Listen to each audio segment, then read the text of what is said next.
No! We'll take the 74th running of the Manitoba Derby.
Who's going to take the Manitoba Derby?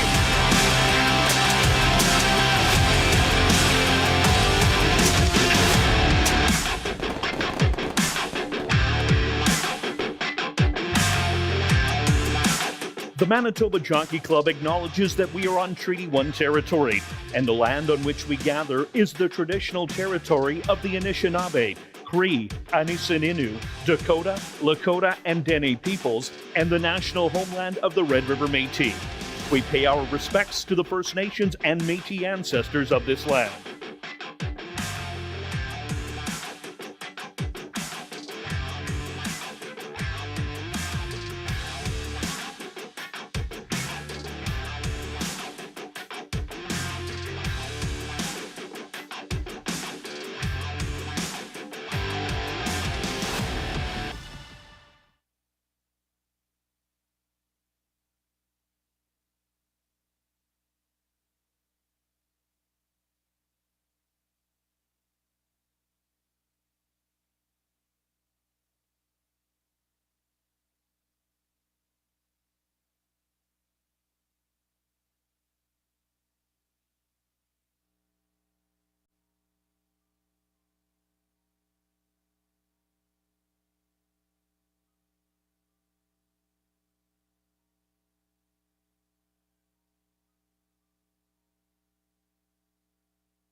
And welcome everybody to ASD Live, brought to you by Manitoba Liquor and Lotteries, Day 3 on the racing calendar. Let's take a quick look back at last Wednesday's racing action. Who is hot? Well, on the trainer's side, it was Lise Pruitt and Steve Keplin Jr., both with the double, 2 wins each on the card. And as you see, Steve Keplin Jr., Tom Gardepy Jr., They are tied right now with the lead at 3 with Jared Brown and Lise Pruitt right behind with 2. And in the jockeys standings, Rashad Knights had back-to-back doubles to start off the meet, so he's on top with 4. Sven Bellroop, Praven Badri, and Dario Dalrymple hot on the heels with 2 each. Stretch, what did you see on the racetrack the first week? Yeah, I'm glad you asked.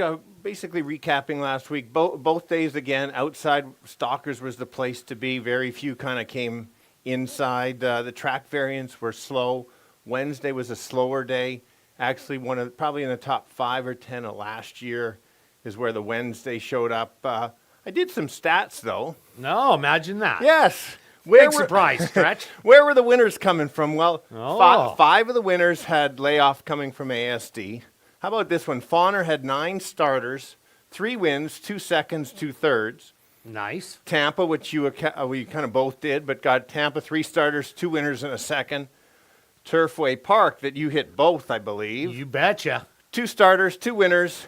Turf Paradise, 11 starters, 1, 3, and 2. Woodbine were layoff horses. They had 6 starters, just 1 second. Alberta, 12 starters, all on layoffs. 1 winner, 2 seconds. 2 of them were ASD horses. So remember those stats. It's early, but just kind of take note. I did apply it a bit in my capping today. Yeah, and something else to watch for. I did a little other stats. Where did the winners come from? Well, 4 of them were on the front end. 5 of them sat second. 2 of them sat third. And 3 of them sat 4th or 5th. So you had to be close. The fields weren't huge, so 5th wasn't that far back. But it seems like 9 out of the 14, you had to be 1 or 2 to get a big piece of the pie. We'll see how that does play out. This track would have changed since last week. We did have a lot of rain early on in the weekend, so that put a lot of moisture into the bottom of the racetrack. And as Stretch said, it seemed like everything was coming on the outside. I talked to a few of the jockeys, and they said it was a little sluggish along the rail. We'll see if that has changed. We'll keep you abreast on that. But let's kick it off here with the $7,500 claimer for fillies and mares, 3-year-olds and up. They're going to go 5 furlongs. Scratch number 3, Speedy Gigi. Well, Speedy Gigi's out, but there's another Speedy one, Stretch. Absolutely. Look at you. Look at you Yeah. playing the names. You've been waiting for that one. I haven't. All right. There will be a big favorite. We both have the 2 as our top selection. It is all about the distance. This horse gets the 5 furlongs, has the most speed, gets the waiver claiming. Horse cannot be claimed. Perfect spot for the trainer to find this spot. It's simply catch her if you can. Yeah, no doubt about it. With the other scratch of Speedy Gigi, that was the other predominant speed of the race. So half in the wrapper, I think, grabs the lead and is going to try and take it all the way. We both like number 4, Happy Hour. Happy Hour had a great year last year, winning 3 out of 8 starts. You either bet this horse to win, or that's about it. Only had 1/3 out of those 8 starts. Does bring some speed into the race, and that's what I like. I think it's going to get a perfect stalking trip behind half in the wrapper. Jared Brown off to a hot start. That's why it's my second choice. I agree with you. Also, I don't think this horse can go the 2 turns, so the horse gets kind of dirtied up with a couple of the poor starts. I'm going to go with the 1 as the rail horse running in Alberta last year. Good works, if takes to the track. I think the horse is kind of fighting for second. So I am still 2-4-1. Yeah, and the other horse I like is Frankie's Girl, 2 for 2 at the distance, a win and a second place finish. But as Stretch said, the Woodbine horses, they've been having a little bit of a rough go early on, but I think they just need a start under their belt. Here's one that'll take a big late rally. Wendy Anderson's going to try and go 1-2. She has the 2 horse also, but I'm giving you 2, 4, and 5. Now we're going to carry on to race number 2, a $7,500 claimer for fillies and mares, 3-year-olds and up. Again, going that 5 furlong distance stretch. Who do you got? Yeah, we got this similar top selection. This horse This was kind of a tough one. As you see, our top selection is the same, but the bottom end, all different. Agree with you that it can go many different directions here. I think we landed on the same one for probably similar reason. This horse cuts back from 6.5 to 5. Which I think that's closer to the right distance. 2 back was a very nice race, runs that race, makes her very tough. I think if Dario Sens gets controlling speed, and that's what happens in these races. It's not I don't think there's a pure speed horse, but if somebody can get that lead and control it, can keep going. Yeah, no doubt about it. And with the fitness in here, that is going to be a key. 3 of them winter raced. 4 out of the 5 have starts under their belt. And I agree with you, it's not the law. Throw that last one out, but it was forwardly placed in the race. I think this is the quickest of them all and is going to play Catch Me If You Can. And so far, as I said, 9 for 14 of the winners, sitting 1-2. I also like number 4, Forgot the Roses. Here's an interesting one coming by way of Turf Paradise. The 4 and the 5 both ran against each other on January the 24th. Forgot the Roses was the one that was more well bet at, 5-1 on the board. Last time out, never had a good start out of the gate. That was a terrible one. So I'm throwing that race out. But the previous start did get beat by Oops. That was a horse that was 0 for 24 trying to break the maiden. Finally got it done going 6.5 furlongs after trying to come from the clouds. I was down there that day, and Oops was 20 lengths off the back horse and ended up running third, but the comeback race was a win. I think this horse will be sitting close to the front and have a good shot. Yeah, I simply, the rest is kind of fill-ins. Let's go to the 2. I have backed this horse in the past and kind of shows something, doesn't show anything. Last time was I just thought a prep race. Why not? Good spot for the trainer just to get a prep in that last one. Those top 3 maiden special weight horses belonged in that condition. Definitely. And so the ones that finish second and third are probably going to win sooner than later. I think this horse is one of the few horses that passes horses late, and I think that's why I can pick up the pieces. And I also took number 5, Per Tiger. This is the other one coming from Turf Paradise. Sherry Lang has both of these horses and ran against that Prancing Matilda down in January 24th. This one was 5th, beaten 7 that. And did beat Forgot the Roses, the 4, but that horse was making the first start in 2 years. This one seems like a little bit of a late closer, and I think if the front end falls apart at all, this one's going to come running. Yeah, and why not? Well, now we got them all, so one of us are going to have this. Anyway, I mentioned the 3 just because there's so much upside for this horse. Only 2 lifetime start, special weight, now dropping, had higher expectations, now back in the spot. Maybe needs a work, but has a couple steady works coming in. So I thought it was as easy as 1, 2, 3. And first time with Mike Taphorn, 33%. So I'm going to give you 1, 4, and 5. Now we're going to carry on to race number 3, kicking off Jackpot Pick 5, wagering the carryover, just over $19,000 for this $10,000 claimer for fillies and mares 3 and up that are non-3 lifers. Are going to go 5 furlong stretch. What about here? Yeah, well, maybe you heard. Oh, maybe you knew my stats before about the Fawner. If you forgot, I said how good the Fawner horses were, and that just made me pay attention more to the Fawner Park horses. I think her last race basically puts her right in the mix for sure. Can show speed. Take a look at the Remington Park and Oaklawn Park horse races back there. Can get the lead. Anything close on those race shows this horse has some speed. It's one of those races, kind of like the previous race. Find that speed and they can go gate to wire. I just couldn't go past this one. Yeah, Stretch, I don't see a lot of speed. Commando's Last Dance could be the one chasing, but Commando doesn't have a lot of speed. So I expect Ocean Bird, who, as you said, those Oaklawn Park races, they really stand out to me. I think the horses just going to the front, playing Catch Me If You Can. I also like number 1, Tia Susie. This horse coming by way of Turf Paradise was running at the 10,000/8,500 non-3 level. So that isn't the bottoms there. That's second from the bottoms. Ran a very respectable 4th last time out. Chasing the speed around, was in contention every step of the way, and pretty well off of that race.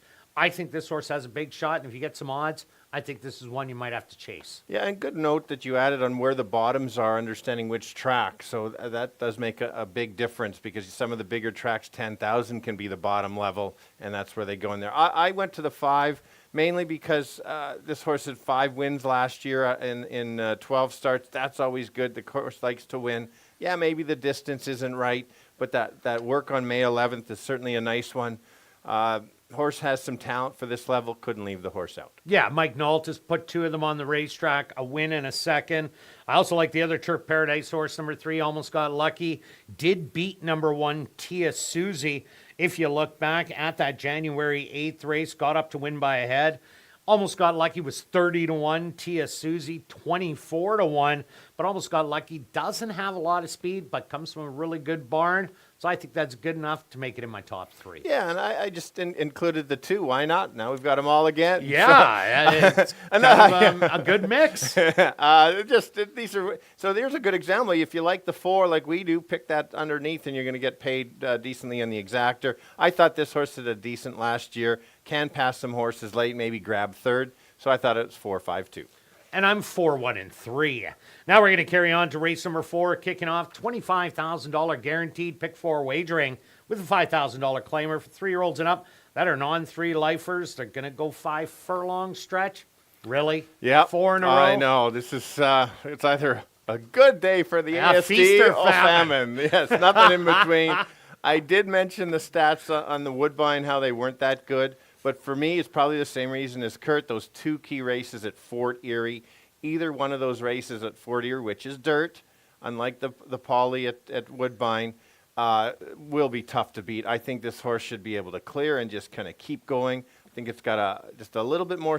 The others have some speed, but I thought the others kind of have speed going a distance. This one's a pure sprinter, gate to wire. Yeah, the only other ones with speed are Lucky Appeal, the 3, and Respect the Union, the 4. I agree with you, Meko Mackey. Those dirt races, it had a win and 3 seconds. One of them was a disqualification, but still has run huge on the dirt top play. I also like number 4, Respect the Union. Last time out, I thought that was a great race as the horse sat dead last. Made a good run down the lane. Only got beat by 4 3/4 in the end. But that was only going 4.5. Gets a little more distance. Has that conditioning. So I think that's my exactor play. Yeah, just to add on to your 4, because I do like that horse. It also has some back class if you go a little farther back. And yes, that horse did make up some ground. Can't leave that one out. And I'll just talk about the 2. Just again, the Fauner Park angle. They've been running quite well. This horse is, not in ideal form. But I like the races back at Canterbury. So maybe this horse just didn't like Fauner, but it's got the winner racing. So that horse certainly could be there. 1, 2, and 4. Even those Remington races were good. The other horse I took is number 5, Diamond Concerto. Wendy Anderson has had her horses ready to go. A really nice work on April the 24th. This horse went 48 1/2 mile. And when you see when DeMario Bino rides this horse, he's only ridden it 3 times, has a win, and a couple of third place finishes. I expect this horse to be a rallier late. I'm going to give you 1, 4, and 5.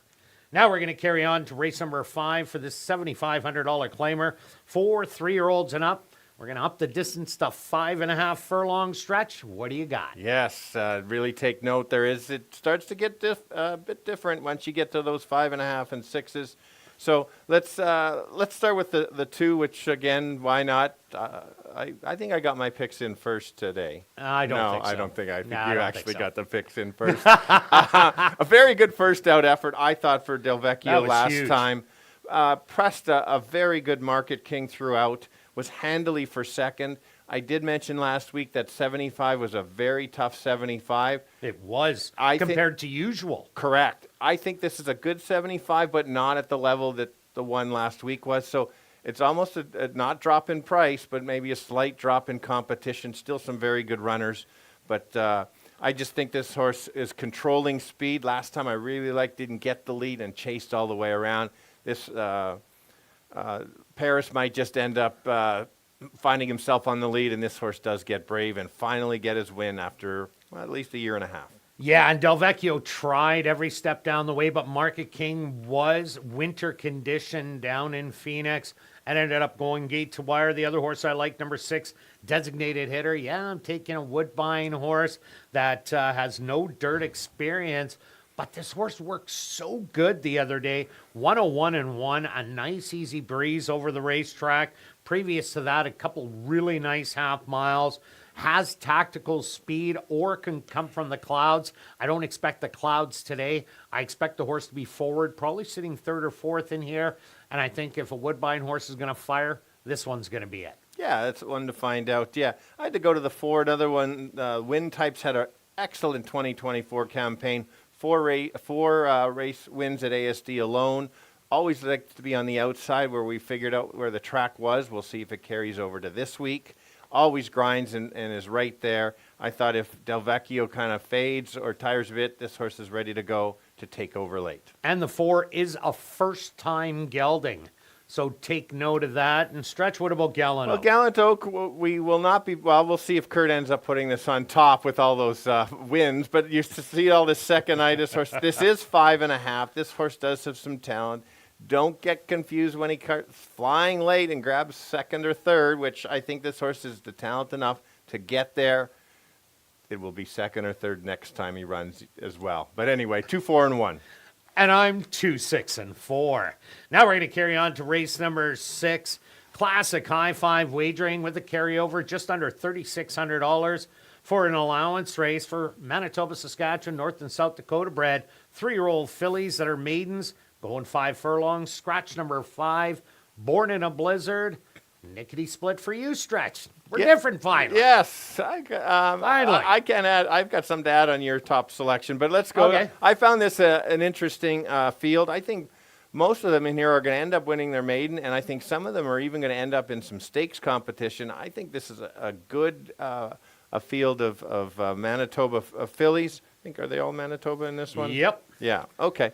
Anyway, let's go to this is I've used this angle. Kirt mentions it many times, so maybe I'll take credit for this one. Anyway, the workout on May 13th jumped off the page for me. This horse has gone faster than everybody else in the field that has raced. This horse was in a workout, and that's not even a race, and I think this horse probably would have been able to go faster in the morning if it was a real race. So if this horse is not a morning glory, watch out. I think this is the horse to beat.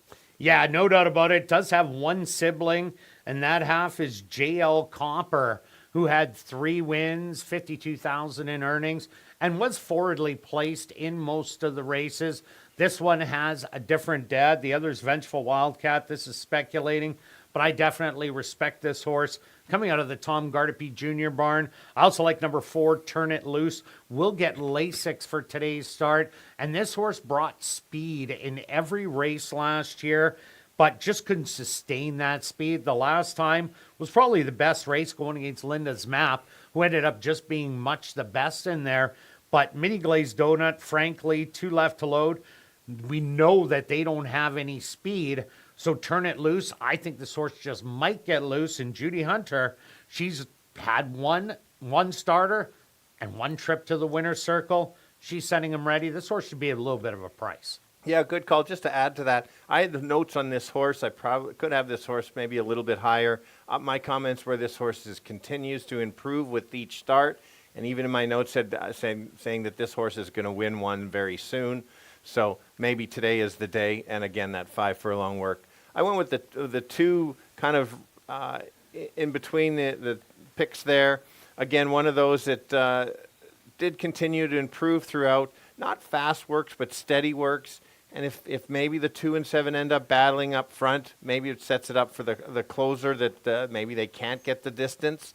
So again, also has that 5 furlong work, which I always like to include. So I'm 7, 2, and 4. Yeah, let's talk about the breeding on number 6, Noni's Cookie. Noni's Cookie does have 4 siblings, 2 of them unstarted and the other 2 maidens. So there is nothing flashy about the brothers and sisters of number 6, Noni's Cookie. So I'm going to give you 4, 7, and 2. Now we're going to carry over to race number 7, an allowance race for 3-year-olds and up that are non-2-lifers. They're going to go 5 furlongs. Stretch 6 out of 7 races were the same. I think this might be a first of this this I don't many. know about that one. I don't know. I think there might be some Kirt change alerts. There will be some kind of change alerts for sure. So again, we talked about the stats. 3 for 3 in Tampa Invaders in the top 2. This horse certainly can get some pressure early, but those last few works, which I like and I mentioned many times, races over the track if they're invading. It just looks too good. Look at how quick those works are. Seems to be taking to the dirt right away. Yeah, some early pressure. If it can handle it early, could just pull away late. Yeah, there is a lot of speed, though. The 1, the 2, the 6, the 7, they all have early gas to go with the 2. But that race 2 outs ago, the jockey just got out of the gate, didn't hurry to the lead, naturally got there, battled it out, and only lost by a length in the end. That kind of a race, I think, can win this one. And if that does happen, that big duel, watch out for number 9, Big Walk. 3 outs ago, this horse sit back and made an absolute power move to grab the leaders and then draw off to an easy 4 lengths.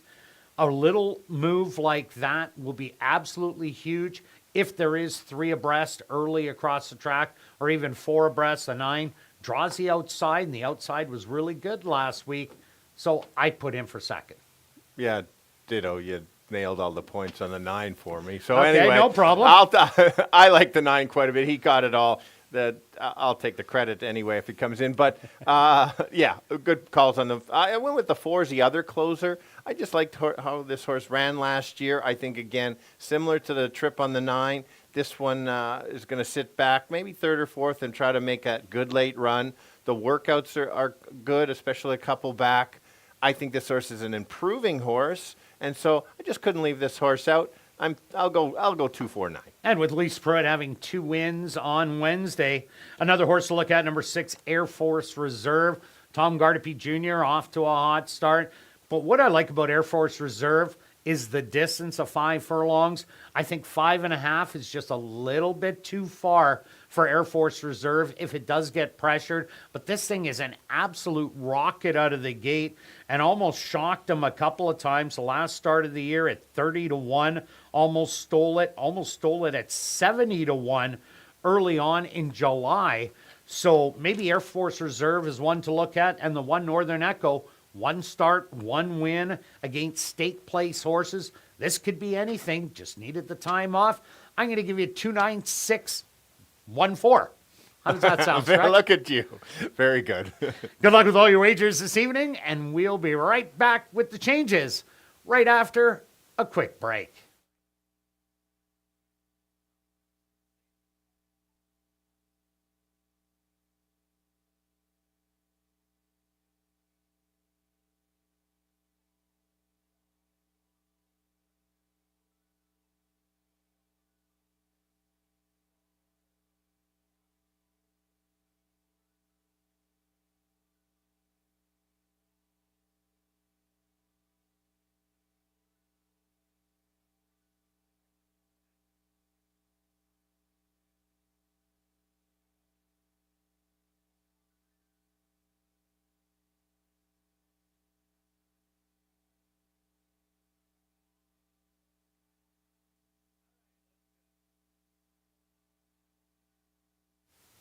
And if everybody can get their pens and programs ready, here are the changes on this evening's 7-race card of racing. Turning your programs to race number 1, scratch number 3, Speedy GG. Now turning your programs to race number 2, in race 2, number 4, Forgot the Roses, make the jockey Rashad Knights. And correct the weight to 123 pounds. Now turning your programs to race number 3, kicking off Jackpot Pick 5 wagering with a carryover of just over $19,000, just the lone overweight. Now turning your programs to race number 4, kicking off $25,000 guaranteed Pick 4 wagering, the Shelley Brown Memorial. There are no changes. Now turning your programs to race number 5, our VIP Fan of the Night race, also no changes. Now turning your programs to race number 6, our first of 2 Classic High 5 races. There is a carryover of just under $3,600, and scratch number 5, Born in a Blizzard. Now turning your programs to race number 7, our other Classic High 5 race. There's just some overweights. Well, a beautiful evening for racing here in Winnipeg.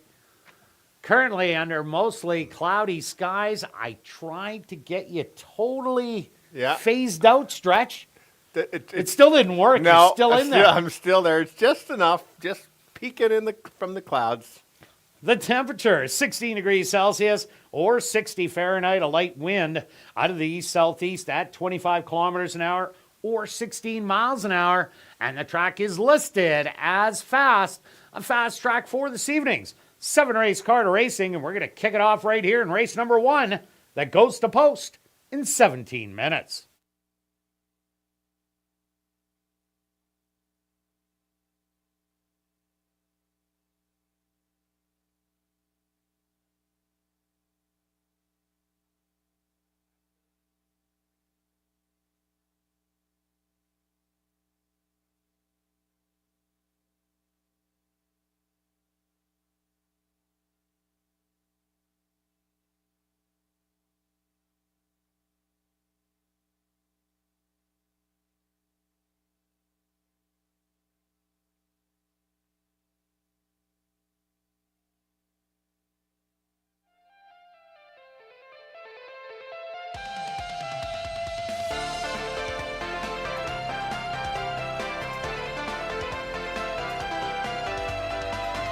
And welcome everyone to Assiniboia Downs. Be sure to enter your name for a chance to be our VIP Fan of the Night. Ballots are available in the lobby. If your name is drawn, you're going to receive the VIP treatment, including a $25 wagering voucher. You're going to get an ASD t-shirt. You're going to get an ASD ball cap, autographed by myself and Stretch. Then you're going to come up to the press box to watch me call a race. Then it's down to the paddock to see the horses, and then off to the winner's circle to get a framed photo with the winning horse. And if you're new to racing, make sure you stop by and see Shannon and Brad at the Fan Education Center, located on the main floor. It's also the place to open a free betting account at hpibet.com so you can bet on the races right from your phone. And even better, if you open a new account and wager 100, you're going to get 100 in bonus money. Have a great night of racing.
welcome down the paddock for race number 1. We're going to kick off the week of racing with a $7,500 claimer for fillies and mares, 3-year-olds and up. They're going to go 5 furlongs. Scratch number 3, Speedy Gigi. All the money right now, Stretch, is on number 2, Half in the Wrapper. And because of her previous races, not a surprise. No surprise whatsoever. We knew what the price we were going to get. We've got Julie on camera today. She's found both of our top selections. Not much to add. This horse is just speed as the need, the lead, and can go. Likes the distance, in the money. The workouts say this horse is ready. Well spotted, right distance. Everybody can see that. Yeah, she's like a quarter horse out of the gate. She gets a regular rider. So both of those are a bonus. The 4, Happy Hour, great year last year. 8 starts, 3 wins, and a 3rd place finish. Throw out the 2 route races that Stretch talked about, and the horse is 3 wins out of 6 races with a 3rd place finish. Ran a big one to end the year in this same open 75 condition. Early on was against the best 3-year-olds on the grounds. She's My Niece, Zarina, and was forwardly placed in there. I don't think she's going to want to bang heads, but I think she'll be sitting second, and they just might run around the track together. Yeah, of course, that's the one I've got too. Right, let's talk about the 1, Invader from Alberta. Was racing a little higher level at the start of the season in the allowance optional. Has 5 wins lifetime. I think if this horse takes to the track, the steady works. A bunch of 49s going 4 furlongs. I like that. And could just get that trip. We'll see where the rail is to be. Jared has 2 of the horses. He's got the 1 and 4. So he'll know where to position them early. Yeah, and Dario Dalrymple has 1, 2, 4, Jared Brown. The other horse in here, number 5, Frankie's Girl. This horse is coming by way of Woodbine, but doesn't look like it's a 5 furlong sprinter. But take a look at the distance, 2 starts, a win and a 2nd. So the horse actually does like going really short, but I don't expect any speed out of Frankie's Girl. It's going to be a late rallier down the lane, and Matthew Bennett, the rider, has only had 1 start, brought in a long shot. Maybe he's going to go for 2 for 2. Yeah, it was a good ride a real good ride that he gave the Yeah, horse. and just a pose for Lise Pruitt. All right, let's go to our wagers here in race number 1, Stretch. What do you have? I'm going to kick it off with a pick 3 wheel, a $5 one, 2 with 1, 3, 4 with 4. You just want to do a $1, you can just make it a $3 one. So spread in the middle, bookend the keys. And myself, I'm just going to try and get the short, quick money. I'm going after the exactor in here. 2 and 4. I'm taking a $20 one. You just bet a $2, 2 and 4. Good luck with all your wagers here in race number 1, and we'll see you back for race 2.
The horses are on the track for race number 1. They're going to go 5 furlongs for $14,800.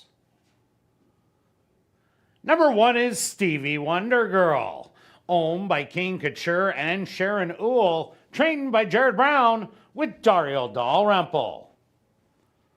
Number 2 is Half in the Wrapper, owned by Wind Dancer Stable and Pierre Esquirol, trained by Winnie Anderson with Neville Stevenson. Number 3, Speedy Gigi, was scratched. Number 4 is Happy Hour, owned by Railside Stable, trained by Jared Brown with Ronald Alley.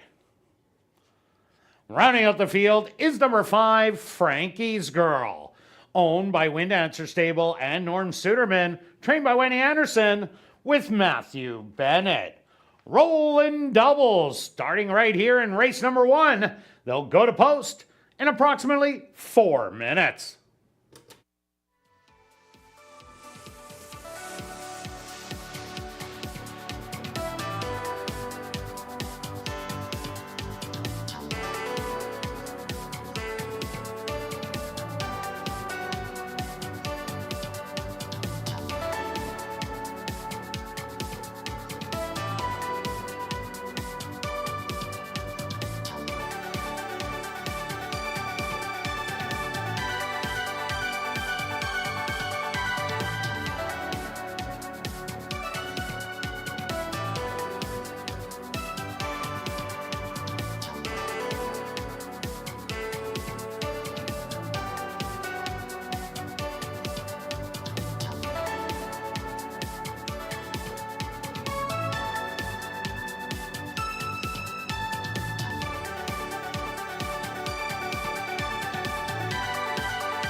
All right, 4 girls going 5 furlongs, and it's going to be catch the 2 if you can. She's got speed. She goes as fast and as far as she can go, and 5 furlongs is her perfect distance. She is the one to catch. Let's try to figure out who can run second. Number 4, Happy Hour, had a nice meet last year sprinting. Should be chasing, and if can keep going around and keep chasing, try to make a late run, maybe an upset, but you got to use that one. And the Invader from Alberta at 5-1, maybe that can pick up the pieces, but it's all about the 2, 4, and 1. Kirt? Yeah, Stretch, I agree with you. With number 2, Half in the Wrapper, she is the rocket in here that they have to catch. And they're going to have a lot of trouble doing it, playing it in simple with all that early speed. For the exactor, I like number 4, Happy Hour. Had a great 3-year-old campaign, winning 3 races, showing speed, but also being able to stalk and pounce. And I think that's really valuable in this race. And I'm going to round it out with number 5, Frankie's Girl. Looks like she won't be able to go 5 furlongs, but in her lifetime, she has a win and a second in 2 tries going 5 furlongs. That's why it's taking all the money right now. So I'm going to give you 2, 4, and 5. Good luck here in race number 1.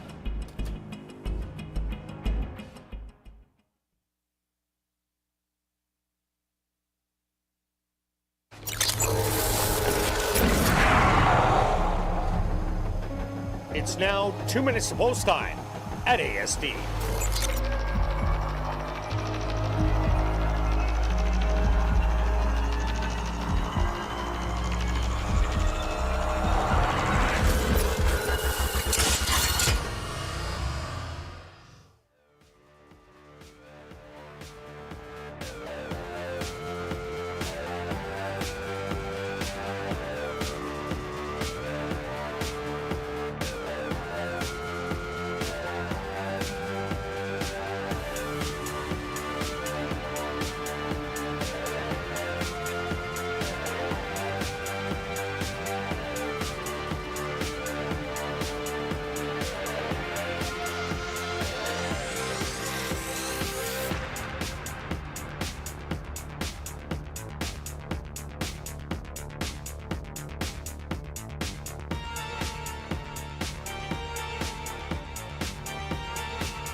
time.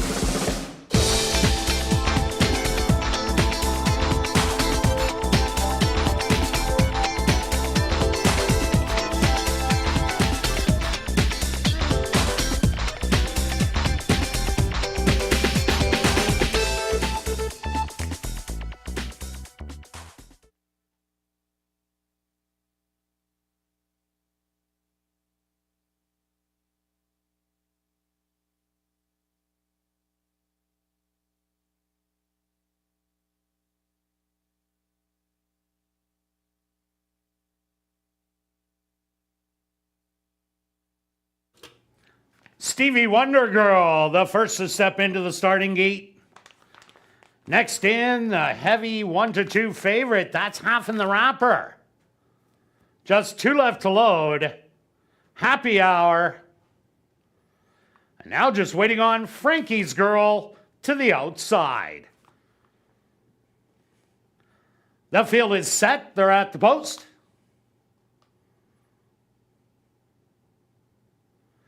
And they're off. Half in the Wrapper, as expected, shows that early speed, and now opens up early by a length and a quarter. Happy Hour in second, being the stalker. Back to third, Stevie Wonder Girl, and Frankie's Girl is the early trailer, but only 4 lengths off the lead.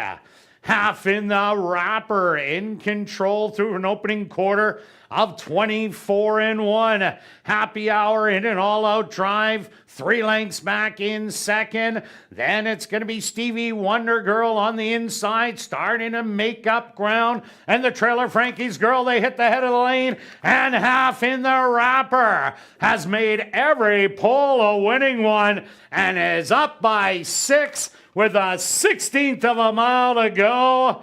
And this one's over. It's all Half in the Wrapper, gonna win by 4. Stevie Wonder Girl in second. Third's gonna go to Frankie's Girl. Fourth to Happy Hour.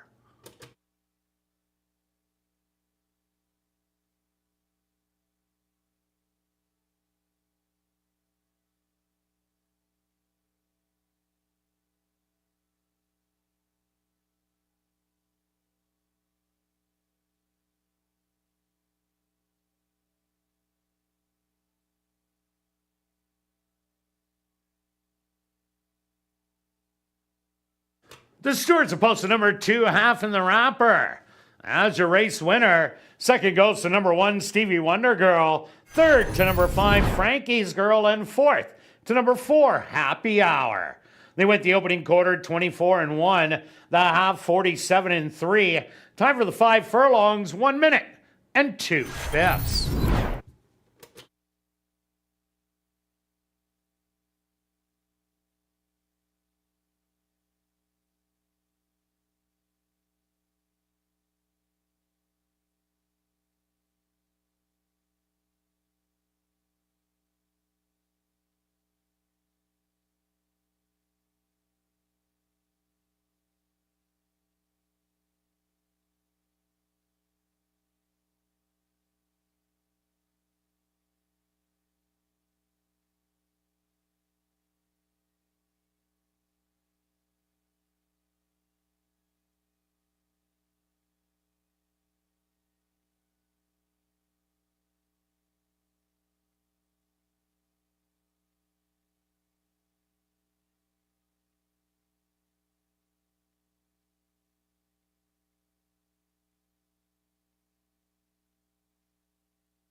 Now entering the winner's enclosure, the official winner here in race number 1.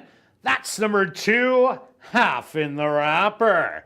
Half in the Wrapper is a bay mare, 8 years old, by Great Notion, out of the mare Bear Slayer by 2 Punch.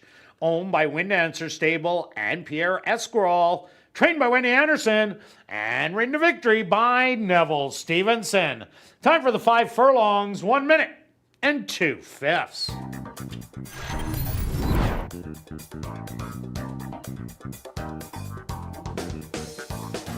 Race 1 is official in the upcoming second race.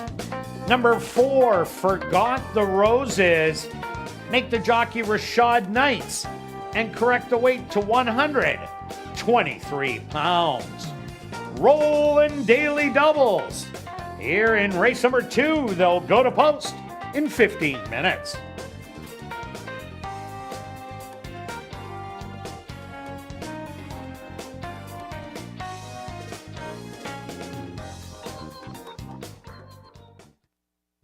And Assiniboia Downs has introduced a new 50-50 draw that takes place each and every race night. Tonight's jackpot is currently at $470 and growing. Tickets are 1 for 10, 10 for 20, 50 for 50, or 200 for $100. You can purchase your tickets at guest services or at the VLT cashier's cage from the designated 50-50 ticket seller, or you can just go online at 5050.asdowns.com. The draw will take place at 10 p.m. tonight, and proceeds do benefit Final Furlong and the Winners Foundation. And take note that you do not need to be in attendance to win. You could just check our website at asdowns.com for the winning number. Also, don't forget to check out our 140 VLTs in our spacious Club West Gaming Lounge, located on the second level of the grandstand and open daily from 10 a.m. to 1 a.m. Tonight and every race night, we will be drawing for $500 in cash at 11:30 p.m. during Crazy Hour in the VLT Lounge.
And welcome back down paddock 4, race number 2. We have a $7,500 claimer for fillies, mares 3 and up that are maidens.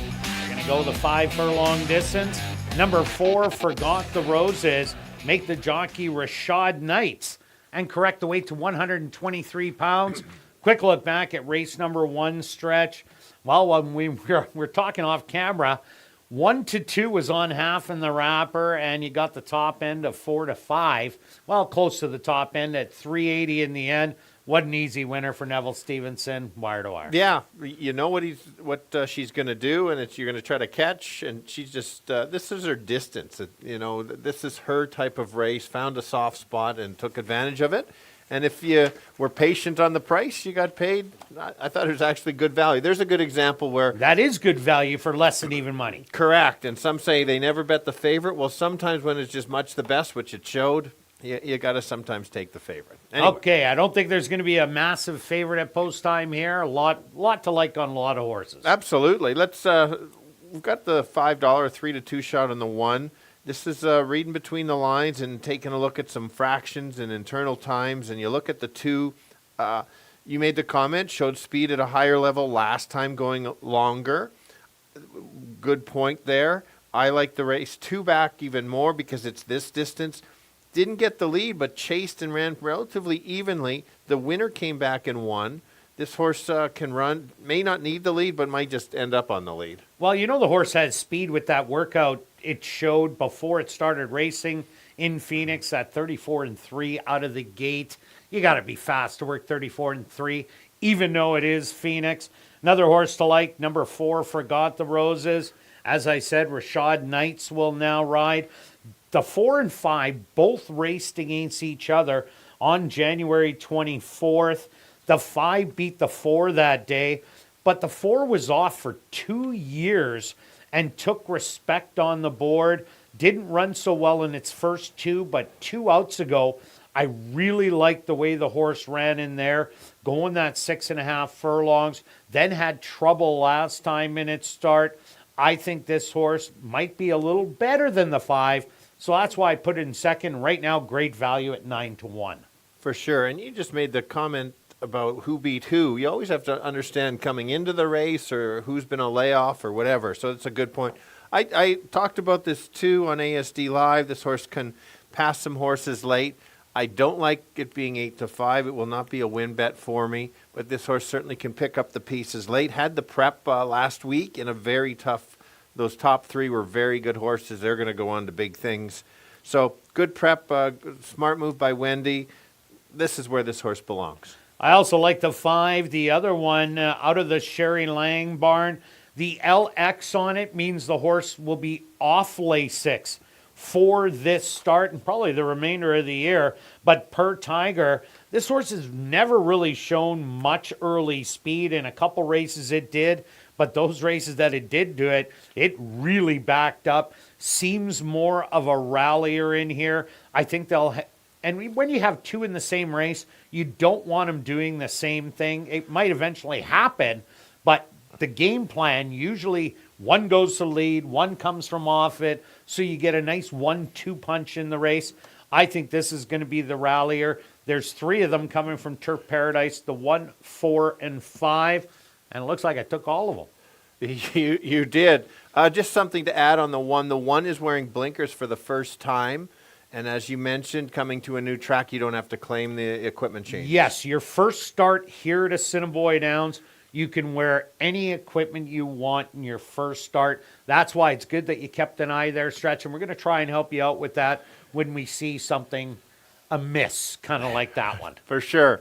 And if Julia can find my last pick, the 3, I thought this horse had the most upside, only 2 starts lifetime, special weight, is a 3-year-old running against older, not my favorite angle, but the works are steady, did show some speed first start, and I just think this horse has every reason to improve. There's no world beaters in this field. This horse just has to improve a little bit and could be right there. You're getting 9-2. I think that's fair. Yeah, those were both races against the boys last year. Mike Taphorn with a new horse, 33%. So has a good percentage. Let's go to our wagers here in race 2, Stretch. What do you got? All right, let's do 2 bets. Understand it. $5 exact wheel, 1 with 2, 3, 4, $15. Yeah. Less likely winner, don't have to spend as much. $3, 3 with 1, 2, 4, 9. If you're kind of didn't want that high of a budget, maybe $2 on a wheel with the 1 on top and maybe a $1 with the 3. It's all about having the right budget. And it's my turn to go after the pick 3. I'm going to take 1, 4, 5 in here. Then I'm going to take 1, 3, and 4, and just the 1 in race number 4. For a $1 ticket is $9. I got a $2 one for $18. Good luck with all your wagers here in race 2. We'll see you back for race 3. Kicking off Jackpot Pick 5 wagering.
The horses are on the track for race number 2.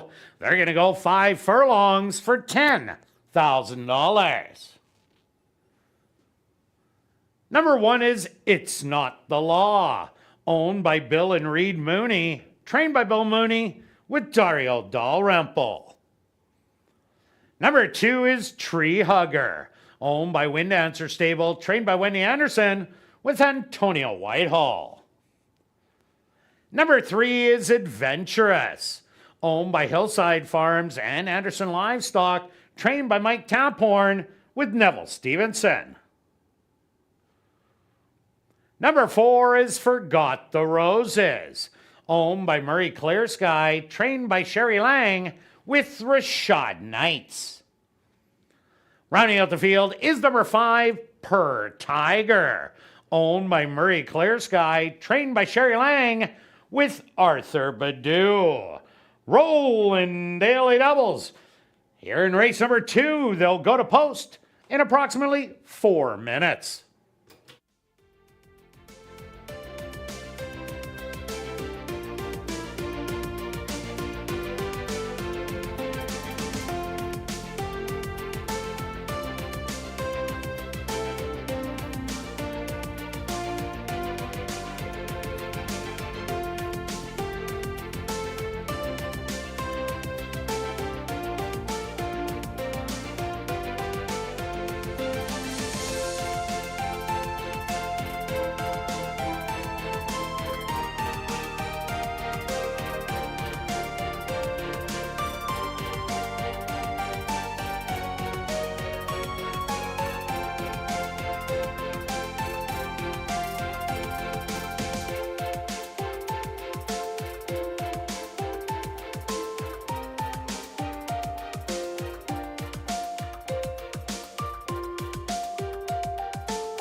All right, the girls going 5 furlongs, all looking for their first win lifetime. That's why they're maidens. Let's start to the rail horse at going off at 5-2. This horse has speed, 2 back.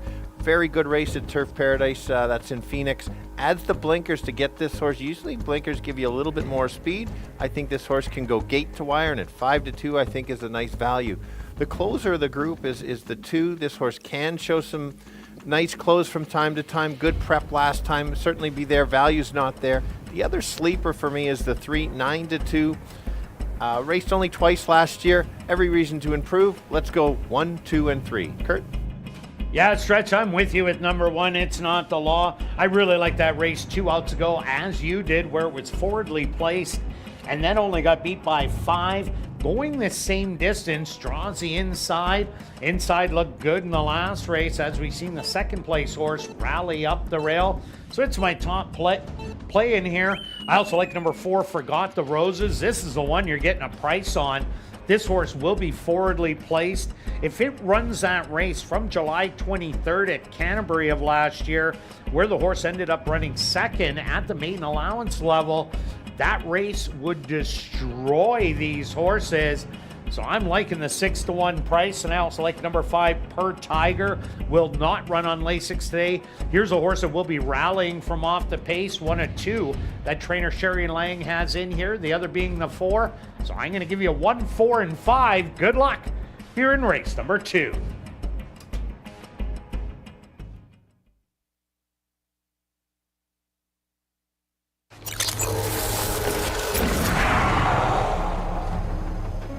It's now 2 minutes to post time at ASD.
Post time!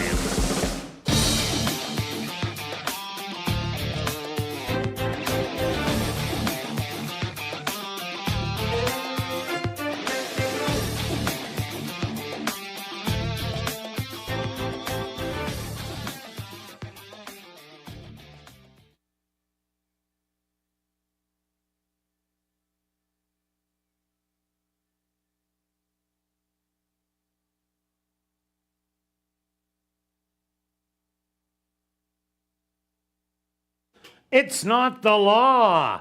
She'll be the first to enter the starting gate. Next up, the 6-5 favorite, Tree Hugger, set to go in. From the middle, Adventurous's turn.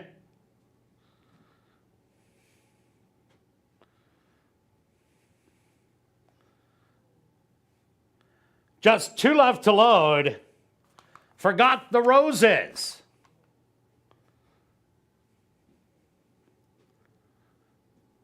And now just waiting on Per Tiger.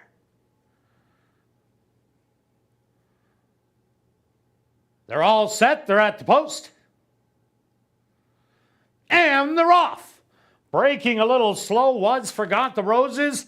but recovered nicely. Straight to the front end on the inside. It's Not the Law. And Dario Dalrymple open up by an early length. Tree Hugger back to second. On the far outside, Per Tiger in third. Then it's Forgot the Roses in between horses. And the trailer is Now Adventurous. About 6 lengths off the lead. The opening quarter, 24-2. And It's Not the La. Running hard and running well, still with a length and a half advantage as they hit the head of the lane as floats a little bit wide. On the inside, Tree Hugger trying to make up ground in between horses. Forgot the Roses, Per Tiger to the far outside, 4 with a chance. It's Not the Law, not giving up, but Per Tiger on the far outside with the best stride. Per Tiger's gonna take it. Forgot the Roses rallied for second. It's Not the Law in third, close for fourth.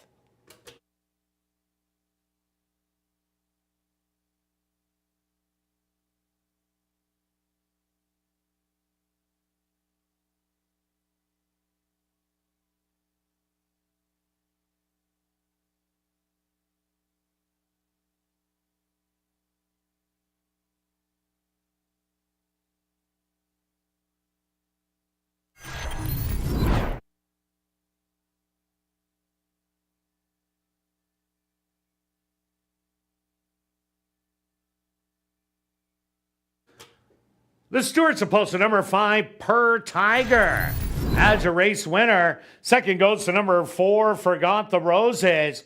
Third to number 1, It's Not the Law. And a photograph has been called to determine the fourth place finisher. They went the opening quarter 24-2, the half 49-1. Time for the 5 furlongs, 102-4.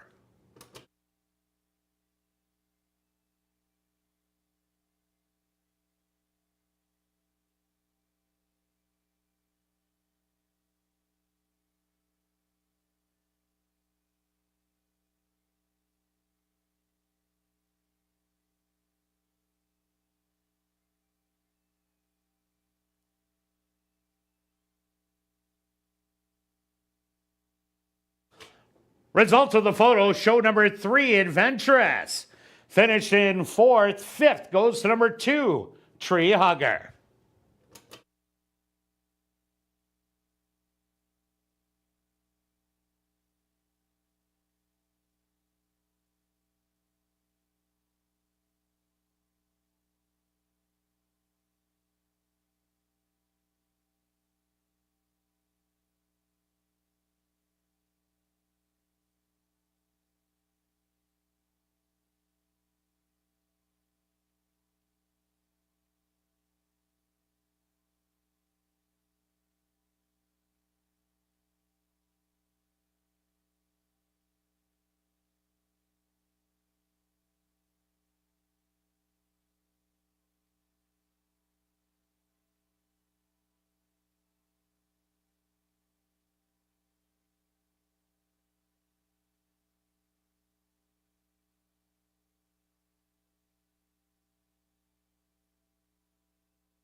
Now entering the winner's enclosure, the official winner here in race number 2, that's number 5, Per Tiger.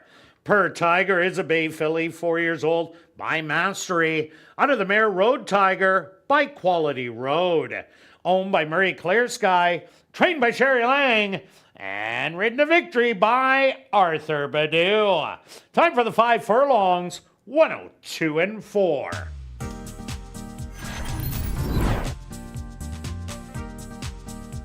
Race 2 is official in the upcoming third race.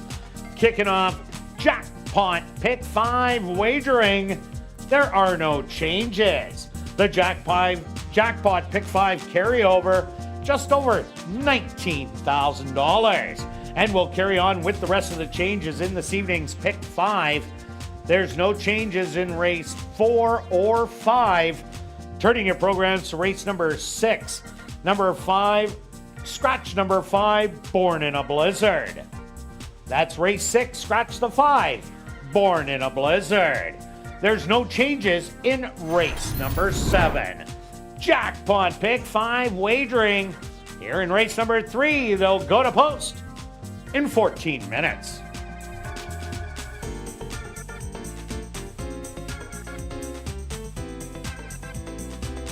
And don't forget to explore the 140 VLTs in our Club West Gaming Lounge, located on the second level of the grandstand and open daily from 10 a.m. to 1 a.m. And also remember, our $500 Crazy Hour cash draw will take place at 11:30 p.m. each and every race night.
And welcome back down the paddock for race number 3. We're kicking off Jackpot Pick 5 wagering with the $10,000 claimer for fillies and mares 3 and up that are non-3 lifers. They're going to go 5 furlongs. Quick look back at race number 2. Well, we had 4 out of the 5 horses at the 8th pole right across the track with anybody's game to win. But then Per Tiger on the far outside ended up getting the job done. Forgot the Roses, a little bit of trouble in the race, but ran credibly second. Yeah, a good race, a good value. If you had the 5 to win, goes off at $10 in a competitive race. Outside again, this horse does pass horses, which is certainly a selling point for when horses struggle to get the distance, and that's what happened. Let's move on. First leg of the pick 5. It's been building already after a couple days. It was close actually on Wednesday with some long shots in there. So, but I was close in race 2. Yeah, that's about it. Yeah. After that, not quite. No, so. we were not that stellar there. Let's kick it off with end up to be both our same top pick. We're 1 out of 2 on our top pick so far. Let's see if we can't go 2 out of 3. Ocean Bird, there's a couple good angles on this one. I like the Remington Park races and the Oaklawn Park races. This horse got a big lead. Yeah, it was last year, but just showing speed at Oaklawn is a big thing. And then last time, which I do like at Fawner, which have been very successful lately, came off the pace at 6 furlongs. So it's a change in running style, which I really like when horses do that, especially a speed horse. I think the horse may go to the lead, but if it doesn't, it shows it can close. Looks great in the paddock, by the way. And no equipment changes there. Like, for these horses that always show speed and rally from off the pace, I really like horses like this because when they get to the front, they can relax more like they are rallying. And there really isn't a lot of speed in here. So I think Ocean Bird, I'm with you, Stretch. Big shot to take it all the way. Also taking a look. Sorry, Kirt, do you not think those are blinkers? Those are blinkers. So the blinkers are, in fact, back on when this horse was showing speed at Remington and Oaklawn. Yeah, so maybe they just want to push right to the lead because there isn't a lot of speed. Because I said so. They're very good. I also like number 1, Tia Susie. This is one of the 2 horses coming by way of Turf Paradise. Well, I picked the 2 Turf Paradise horses in my top 3 last race. They ended up, all 3 of them. And they ran 1, 2, 3. Tia Susie. This one ran a really good race last time out, only beaten 3.5 lengths in the end, running 4th, going 6 furlongs. Throw out the turf race, the previous 2 on the dirt in the non-2 where it got the win, and then ran a good second when it had the lead, and then Busical Lady ended up going on by and stealing that win away. The 1 and 3 have run against each other back on January the 8th. The 3 did beat the 1 with a big late rally. But if the 4's speed and the 1 sits close, might be tough for the 3 to out-rally the 1 and 4. Yeah, that's fair. Let's go to the current favorite. A little surprise on the favorite. This horse has some class, has 5 wins, gets this condition because it's a Manitoba bred. This horse has won at 5 furlongs. And those Manitoba wins don't count. Exactly. Like if it's a Manitoba bred, it wins open races, they count. But Manitoba restricted state bred races, if you can call it, those ones don't count into eligibility. Yes, good add on that. This horse did win open as a 2-year-old, going 5 furlongs, 1 going away. Last year, 1 in the Manitoba breds, and even an allowance non-2 going a distance. Is the distance right?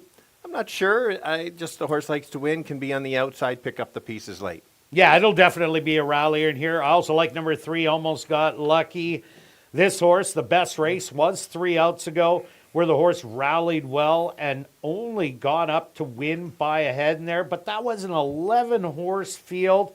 Trouble in the next one. Last time out, don't really know what happened in there. The horse came out of the gate and then just ran flat every step of the way. But what I do like, it comes from a top barn and 3 solid works coming in. So they're going to know this horse a little bit better. Absolutely. And let's take a look at the 2, the co-favorite. This one I'm very surprised at. Morning line 9-2. I thought the odds, the morning lines were very good. I think this is another one of those closers. Maybe a 3rd place finish is what I was thinking, or complete the exactor maybe. But clearly live on the board. Well, Tom's on a roll, Yep, so that's it's fair. taking some money. All right, let's go to our wagers here in race 3. Stretch, what do you have? All right. It's easy. I'm alive in the pick 5 to start. All. Yeah, oh, there you go. With 1, 2, with the 2, 2, 4, and 7, with 1, 2, 4, 9. And I had, I had $40 in the pocket, so let's make it $16 to win on the 4 if I'm right. Pays for the ticket. If I'm wrong, I'm still alive. All right, myself, I get beat up on the pick 5, so I'm only spending $14.40. I'm going to take 1, 3, 4 in here, and then I'm going to key the 1. Then I'm taking 2 and 6. And then I'm like Stretch the last 2 legs, 2, 4, and 7. Rounding it out with 1, 2, 4, 9. $14.40. Good luck with all your wagers here in race 3. We'll see you back in race 4, the Shelley Brown Memorial, kicking off $25,000 guaranteed pick 4 wagering.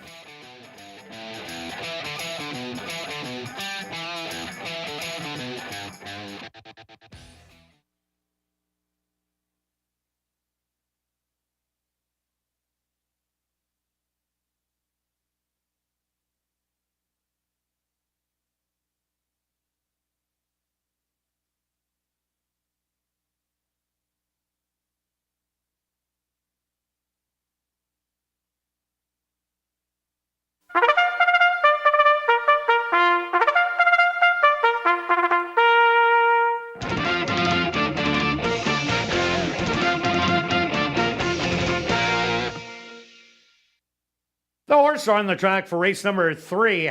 They're going to go 5 furlongs for $13,700. Number 1 is Tia Susie, owned by Murray Clear Sky, trained by Sherry Lang with Ronaldo Cumberbatch. Number 2 is Olive's Candy, owned by Jerry Lambert, trained by Tom Gardapi Jr. with Rashad Knights. Number 3 is Almost Got Lucky, owned by Monique Goulet, trained by Will Tronjo with Antonio Whitehall. Number 4 is Ocean Bird, owned by B&J Stable and Wanda Hicks, trained by Devin Gittins with Siobhan Bell. Rounding out the field is number 5, Commando's Last Dance, owned by A2 Thoroughbreds and True North Thoroughbreds, trained by Michael Nault with Praven Badri. Jackpot pick 5 wagering. Here in race number 3, they'll go to post in approximately 4 minutes.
kick off race 3 and the pick 5. Most of them looking for their 3rd win lifetime. Let's start with the 4, an Invader from Fauner Park that had a real nice race just over a month ago coming from off the pace. This horse adds blinkers, could go to the lead and just go as fast and as far as she can go. And if that's the case, she could win at a three co-favorites at 2-1. Others to take a look at. The 5 has some back class from last year coming from ASD. If it can run off the layoff, certainly can be there. And the other favorite, a little surprised on the price, lacks value, is the 2. That horse will not be on the lead, be near the back of the pack to close late. 4, 5, and 2. Kirt?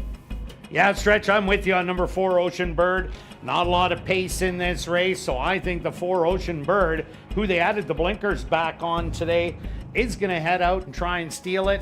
So far, Speed did good in the first race, hung around for 3rd in the 2nd, so it's the one to beat. I also like number 1, Tia Susie. This horse has been running 2nd from the bottom level in Phoenix at Turf Paradise. The last race, a really good one, beaten by 3. The previous 2 before that turf race, a win and a 2nd. So that's my 2nd play, and I like number 3, Almost Got Lucky. Got lucky 3 outs ago to win by a narrow head. Has been a little off form in the last 2, but could rebound in here at a big price. So I'm giving you a 4, 1, and 3. Good luck here in race number 3.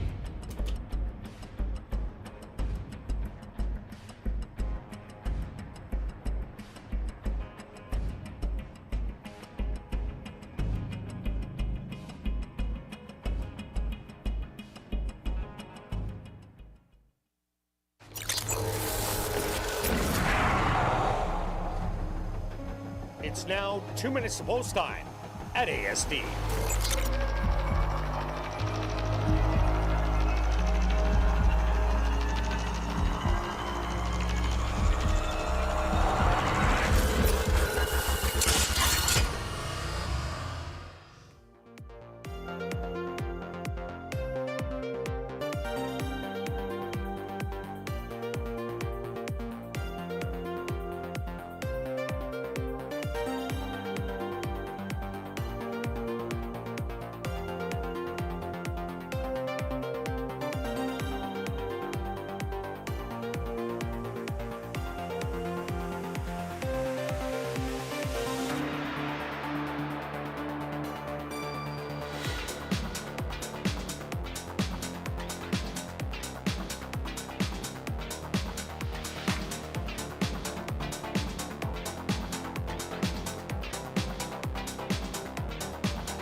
It's post time.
Tia Susie. She's the first one in. Next up, Olive's Candy. She's in. From the middle, Almost Got Lucky finds her spot. Now just 2 left to load.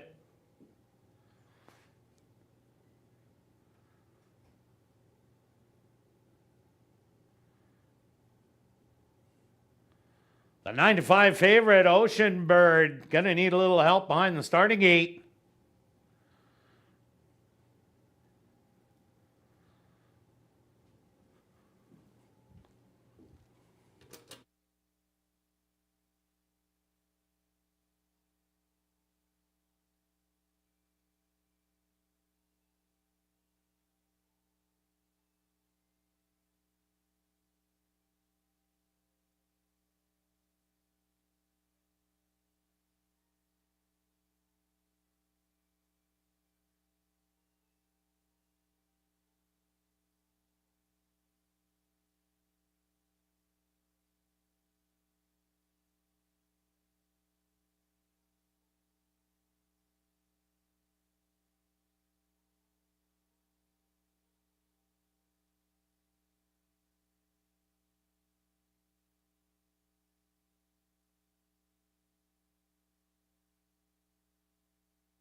Ocean Bird being a little handful for the gate crew. Jockey Siobhan Bell now dismounts. And of course, Ocean Bird walks up and almost in.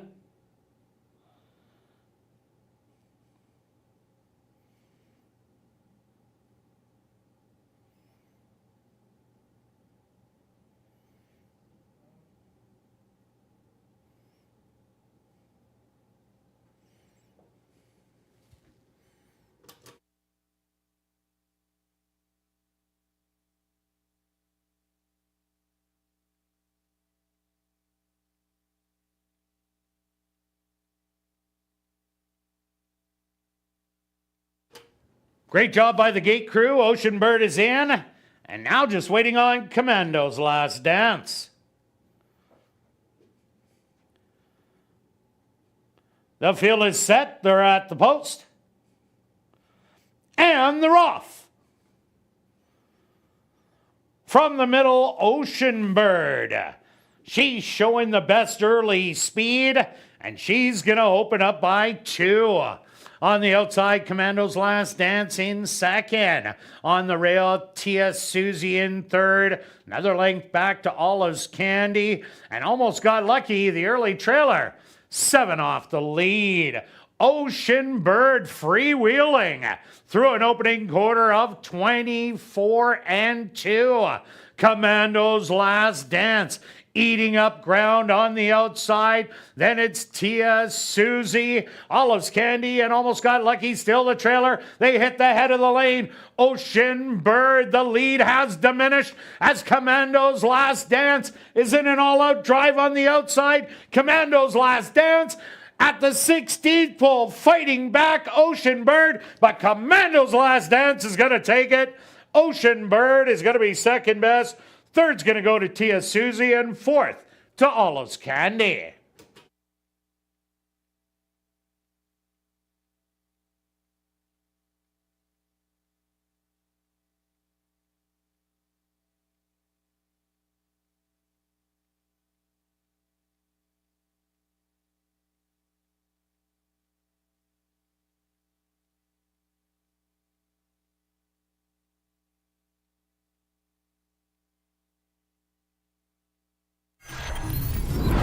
The Stewarts are posted number 5, Commando's Last Dance. As your race winner. Second goes to number 4, Ocean Bird. Third to number 1, Tia Susie. And fourth to number 2, Olive's Candy. They went the opening quarter in 24 and 2. The half, 48 seconds. Time for the 5 furlongs, 101 and 1.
Now entering the Wednesday enclosure, the official winner here in race number 3.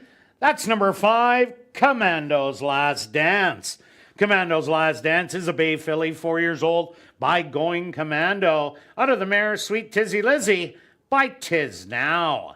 Owned by A2 Thoroughbreds and True North Thoroughbreds, trained by Michael Nault, and ridden to victory by Praven Badry. Time for the 5 furlongs, 101-1. Number 5, Commando's Last Dance, was proudly bred right here in Manitoba by Keaton and Aiden Zeprek. Race 3 is official in the upcoming 4th race, the Shelley Brown Memorial. Kicking off $25,000 guaranteed pick 4 wagering. There are no changes. We'll carry on with the changes for this evening's pick 4. No changes in race number 5. Turning your programs to race number 6, scratch number 5, Born in a Blizzard. And there's no changes in race number 7, the Shelley Brown Memorial. Kicking off $25,000 guaranteed pick 4 wagering. They'll go to post in 14 minutes.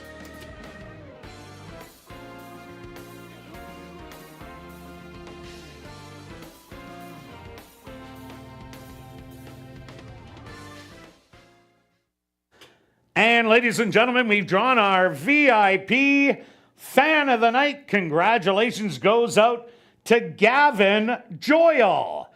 Gavin Joyle, congratulations. You're our VIP Fan of the Night.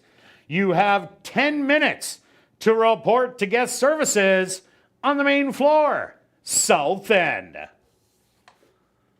And a reminder to get your 50-50 tickets before they are gone. The jackpot is currently at $1,200 and growing. Tickets are 1 for 10, 10 for 20, 50 for 50, or 200 for $100. You can get your tickets at guest services, the VLT cashier's cage, the roaming 50-50 ticket seller, or you can just go online at 5050.asdowns.com. Ticket sales will close at 9:50 p.m. The draw will take place 10 minutes later at 10 p.m. and proceeds will benefit Final Furlong and the Winners Foundation. And a reminder, you do not need to be present to claim your prize. You can just check our website at asdowns.com for the winning number. Also, you can enjoy the 140 VLTs in our Club West Gaming Lounge. And make sure you don't miss the $500 Crazy Hour cash draw at 11:30 p.m. in the VLT Lounge.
And welcome back down paddock 4, race number 4, the Shelley Brown Memorial. Kicking off $25,000 guaranteed pick 4 wagering for this $5,000 claimer for 3-year-olds and up that are non-3 lifers. They're going to go that 5 furlong distance. Quick look back at race number 3 stretch. Well, like we thought, Ocean Bird with the big lead. But Michael Nault has his horses ready to go. And Commando's Last Dance wore him down late to go by for the win. Yeah, that nice workout coming in. Like I mentioned, the horse had won 5 races coming as lifetime. You kind of knew, we've watched just off camera, we've watched enough races. You kind of could tell that the 5 had the 4 measured, turning for home. Good horse race, though. Great 4 one. battle back. So let's kick off the pick 4. It is a $25,000 guarantee. It's going to go way over that. It's at least 50, if not 70,000 in that pool. I'm hoping to grab it today. Let's go to the 1 along the rail. Speed, we've got 1 winner on the speed and stalkers on the other 2. This one will probably be on the lead, don't you think? Or yeah, I don't see anybody else. Lucky Appeal has some speed, but mostly route speed. Meko Maki has blazing early speed. Yeah, and the key for me is the Fort Erie races on the dirt. That's the races. If those 2 races weren't there, I would not be backing it. You look at the Woodbine, especially the last 2, not nearly as good. And this horse has not fast works, just kind of even works coming in. You don't need to show blazing speed going 3 furlongs when you are a speed horse, so they were probably kind of rating this horse a bit. So if this horse can get a trip and keep going, horse to beat. Yeah, definitely. I agree with you there. I also like number 4, Respect the Union, coming by way of Turf Paradise. This horse should offer speed to the race. Ran close to it, going 5 furlongs in February. The horse was battling and then tired, but only got beat by 8 lengths. But I liked the last race. The horse sat dead last, made a run down the lane, was within 5 lengths. The winner, Teddy's Triumph, did come back to win. I think this horse, the 5 furlongs will suit it more. Sitting beside Meko Maki, fitness comes into play. Just might be able to go on by, and great odds at 9-2. Yeah, more than fair. Let's go to the 2 at 11 to 1. I'll take all day long. This horse, Fauner Park, we've seen them do quite well already this year. Tougher conditions, understanding the conditions. Yeah, not as good as I would have liked, but I like the Remington Park. And just for interest's sake, Kirt knew it. The HCN is, in fact, Harrah's Columbus, Nebraska. You betcha. Racetrack. It used to be AG Racetrack in 2023. Got switched over. They got the casino, so there's a little added thing. So they got some Harrah's money in there. They got Harrah's money in there, hey, for we'd sure. like some of Harrah's money. For sure. I would. Absolutely. So anyway, I think if this horse can get back to the previous form throughout the Fauner, you might get a price 11 to 1 in this field. I think it's worth a shot. Yeah, I also like number 5, Diamond Concerto. This horse comes off a 3rd place finish to end off the year. Is a little bit more of a router. Going the 5 furlongs. This horse is yet to hit the board. But Demario Bino gets along with this horse really well. Has a win in a couple of thirds. That speed starts backing up. Wendy Anderson already has a win on the card in race number 1 with half and a wrapper. I think this one can light it up. Not a great price right now at 4 to 1, but definitely a chance. Yeah, let's take a look at the 3, which I'm surprised is 2 to 1, kind of the co-favorite. There maybe everybody's looking at the last race last year going 7 furlongs. It's very different speed going 7 furlongs than it is 5. So I think this horse is going to have to stalk. The races on the card for this horse aren't nearly as good as the 2 turn races. So we'll see. Maybe this horse is just that sharp that can handle the shorter distance. But at 2 to 1, no value there. But you may want to include it in your exactors. And number 6, Salto del Lupo, 11 to 1 on the board. Started off the campaign well last year, running a good second in a maiden 5,000, and then coming back to win it in its very next start, going 7.5 furlongs. This one should be sitting towards the back of the pack and making that late charge down the lane. So 11 to 1, that's about deservedly so. All right, Stretch, let's go to our wagers here in race 4. Pick 4 time. What do you have? Only got 1 bet in this race, Kirt. What? Yep. I'm keying the 1. I'm waiting. I'm all in. No. With 2, 4, and 6. With I'm missing a leg. There's a missing leg. No, it's a pick no, four. you got enough. Yeah, I got enough. Yeah, that's 36. That's 36. What are you looking at? I was thinking, I don't know. It doesn't matter. 1 with 2, 4, 6, with 2, 4, 7, with 1, 2, 4, and 9. If we can get past this first leg, I think I got a decent shot with some prices. 36. And myself, I'm going to take the 1 and 4 in here, then the 2 and 6, then 2, 3, 4, 7. Round it out with the 2 and 9 for $32. Good luck with all your wagers here in race 4. We'll see you back for race 5.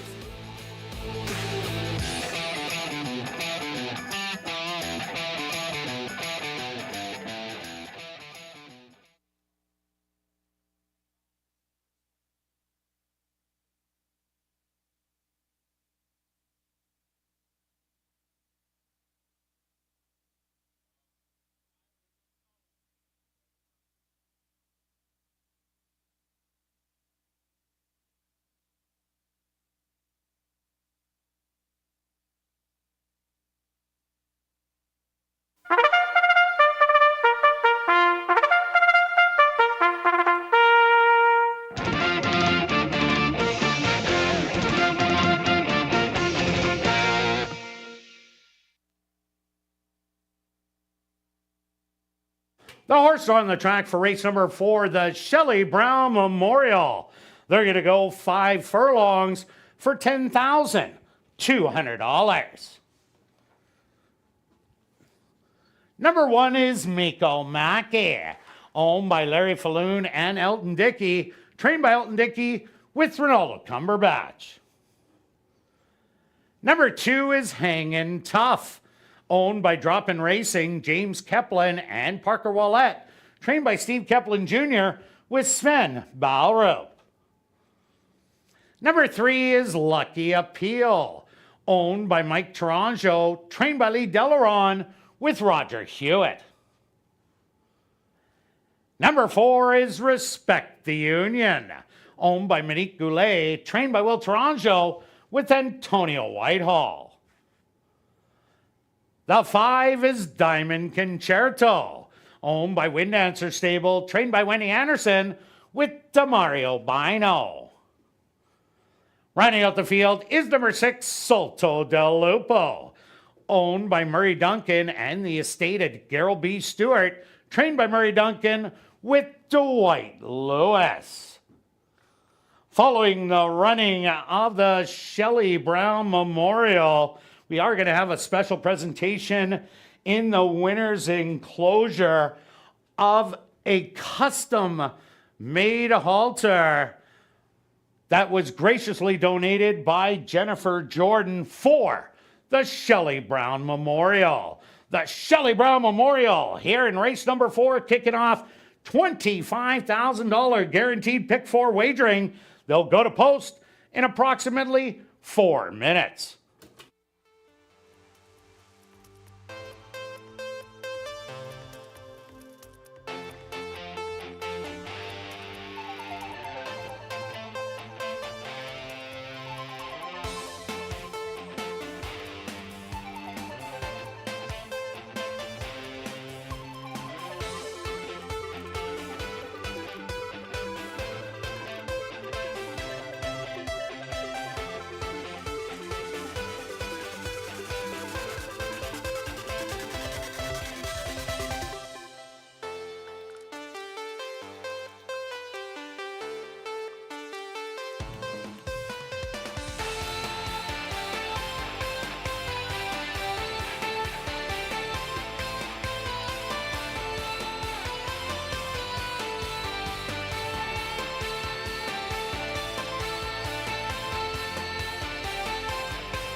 Boys all looking for their second lifetime win in here, kicking off the pick 4. There's going to be a really big pool. Let's start with the rail horse, current favorite at 8-5. Shows speed on the dirt at Fort Erie in Ontario. Certainly can do that. The figures say this horse certainly belongs. That's about the right price for that. with the value play on the 2-horse at 7-1. They put blinkers back on. This horse had blinkers back at Canterbury on the dirt. Might sit that much closer. Throw out those Fawner Park horses. You get paid if this horse can take over. And then the other horse coming from Turf Paradise at 5-2 certainly has a shot, but I'm like the 1 with the 2 and 4. Kirt? Yeah, Stretch, I'm with you on Meko Mackey. Those dirt races at Fort Erie are an absolute standout, a win in 3 seconds, even though one was a DQ. But there isn't a lot of speed in here, so this is the speed that has to get caught. I do like number 4, Respect the Union. I think this horse has good forward pace in it, so it'll be sitting in the top 3 horses. Showed an off-the-pace ability last time out when rallying, going 4.5 furlongs. So I think that one maybe is the value play at 5-2. And I'm going to round it out with number 5, Diamond Concerto. Demario Bino gets along really well with this horse with the win and a couple of thirds. Does like to go a little bit longer, but will be making a late charge at the end. So I'm giving you 1, 4, and 5. Good luck here in race number 4.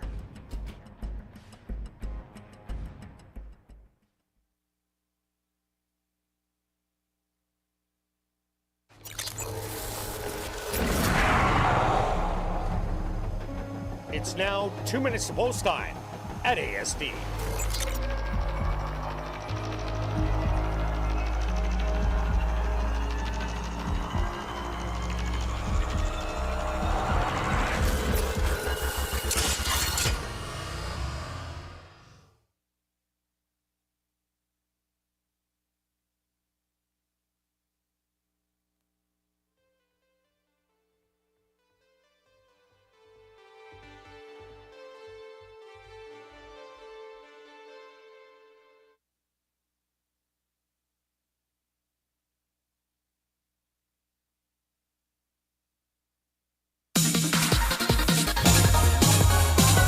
It's post time.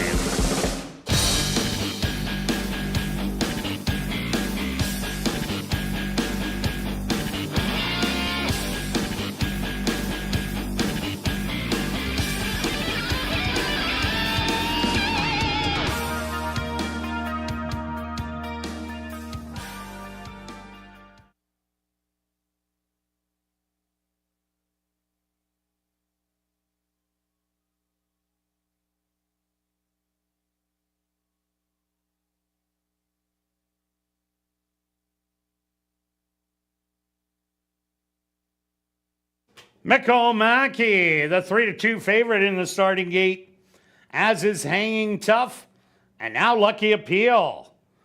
Stepping up, Respect the Union. Just 2 left to load, Diamond Concerto. And now just waiting on Salto del Lupo.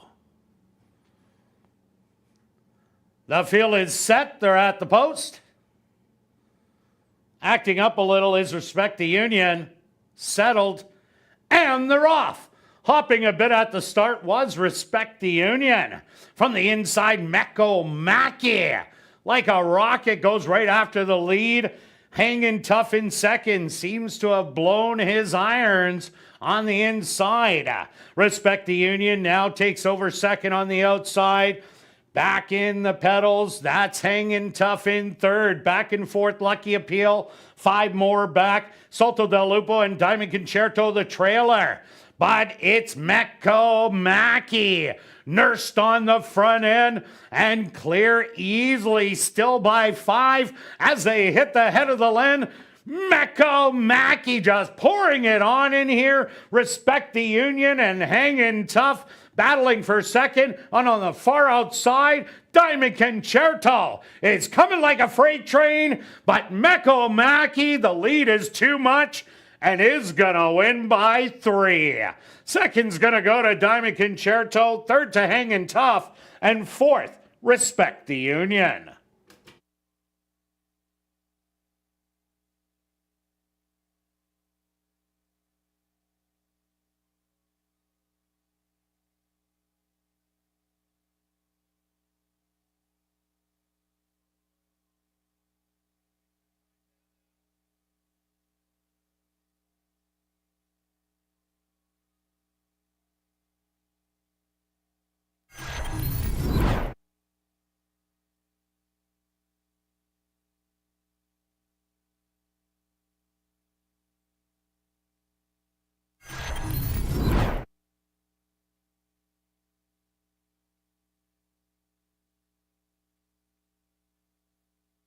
The Stewart's supposed to number 1, Miko Maki, as your race winner. Second goes to number 5, Diamond Concerto. Third to number 2, Hangin' Tough. And fourth to number 4, Respect the Union.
Now entering the winner's enclosure, the official winner of the Shelley Brown Memorial, that's number 1, Miko Maki.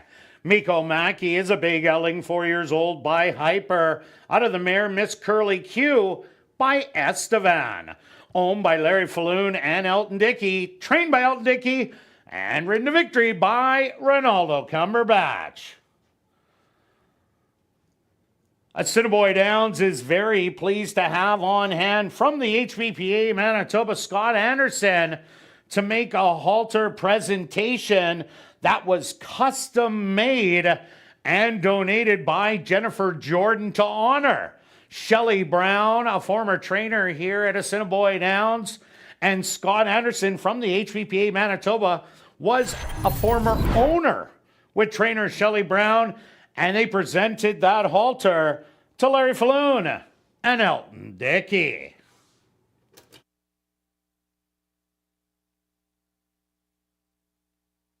Race 4 is official in the upcoming 5th race.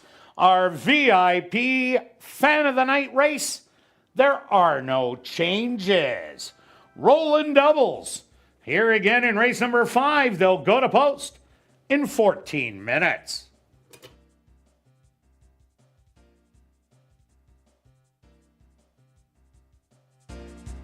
And make sure you mark your calendars for the Manitoba Food Truck Battles. That'll take place this Saturday and Sunday, May the 24th and the 25th. There's over 35 food trucks, vendors, live music, and kids' activities. Admission is $7. Kids 5 and under are free. Visit asdowns.com for more info.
And welcome back down paddock for race number 5, our VIP Fan of the Night race for the $7,500 claimer for 3-year-olds and up. They're going to go 5.5 furlongs. Let's take a quick look back at race number 4. Wild Stretch, we said there was one speed horse, and yes, it was the one. Woodbine horses, they weren't doing well, but this is one that was already running on the dirt over at Fort Erie. And that was absolutely huge and won rather easily. Yeah, and that was the key for both of us on that one. So let's keep moving. Thanks for everybody playing the pick 4. Over 87,000 in the pool. Beautiful. And I'm still alive. We're still going, yes. Yeah, there we go. Nice. Very good. Okay, let's start with, let's go to Del Vecchio, the 2-horse expected favorite. Deserves to be the favorite. I'm not going to say that the horse is a lock to win, just deserves to be. Ran such a good first out race. Chase Market King, horse from Turf Paradise, also a classy horse from the past here at ASD. Stakes winner, stakes placed, anything going short. And that horse wintered in Phoenix. Correct. And I mentioned that 75 last week, how tough that one was. This is a tough one, but not to that level. So same claiming price. You got to start. I think the race goes through him. Yeah, no doubt about it. The other horse I do like in here is the Woodbine horse. Number 6, designated hitter, had a win 2 outs ago and got up after being 10th. And I love that, how it says Savvy Ride on it. In the comeback race, sat a lot closer to the pace, but was unable to catch the leaders, but only lost by 2.5 in the end. I think this horse will be forwardly placed. Very nice workouts. The best, the most recent one, 5 furlongs in 101 and 1. If this horse takes to the dirt, 3-1 might be a huge bargain.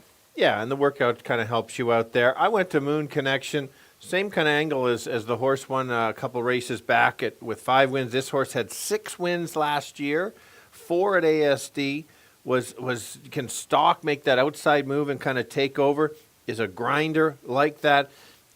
And it's just a matter of 5.5. Actually, Moon Connection beat Del Vecchio back on September 3rd. Can't leave this horse out. And you mentioned about being gelded. Yeah, first time gelding since that last start. It is in the DRF racing form, but it's not on the program except right on the bottom. You can see it in little writing if you have eyes like me sometimes. You miss things like that. And I like Moon Connection also. When this horse made the drop from the allowance to 5,500, that was such a huge drop. It was my best bet of the day. I got 5-1, and I got 4 straight wins because I just said, Moon Connection looks so good. He's going to keep winning, and he did. Another horse to look at, number 5, Happy Camper. Not taking a lot of money on the board at 19-1, but this horse has done well going 5 furlongs, 2 starts, 1 second and 1 third place finish, going 5.5 furlongs. And you see to start out the year against Mr. Dazzle and High Press. High Press was a speedy Phoenix horse that went to the front. Mr. Dazzle, former stakes winner here at the Downs, that did disappoint first time out of the year, 3,000 non-winner, but had a ton of trouble. Expect it to come back to win. But Happy Camper, put this on the bottom of your tries, and it'll bump up the price. Absolutely. Let's take a look at the 5, the 1, going 5.5 furlongs. That's going to help this horse. He'll be sitting at the back. He'll make a late run and just come up short maybe. We'll see. He finally won last year after running so many good races. So many good seconds. So many good seconds. Lost to some really good horses in there. We'll see if he can run back to that form. That is, the horses that he did lose to last year in that optional claimer there were very good. They would be big favorites in here. And number 3 is Really Slow. Well, kind of lives up to his name when he is sprinting. Doesn't sprint that often and sits back and tries to make one big late run, but just might get a little too far out of it. Does get the half a furlong, going 5.5 today, but I'm just going to tab this one to get the start under the belt and wait for the better races going along. All right, Stretch, straight to our wagers here in race number 5. What do you have? We're going to go with the $3 pick 3 wheel, 2 with 2, 4, 7 with 2, 4, and 9. You could just kind of keep it going today. And myself, I'm going after the Triactor. I'm going to Tractor 2626 with 1, 4. $1 ticket is only $4. I'm doing a $5 one for 20. Good luck with all your wagers here in race 5. We'll see you back for race 6. Classic high 5 wagering with a carryover of just under $3,600.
The horse on the track for race number 5, our VIP Fan of the Night race.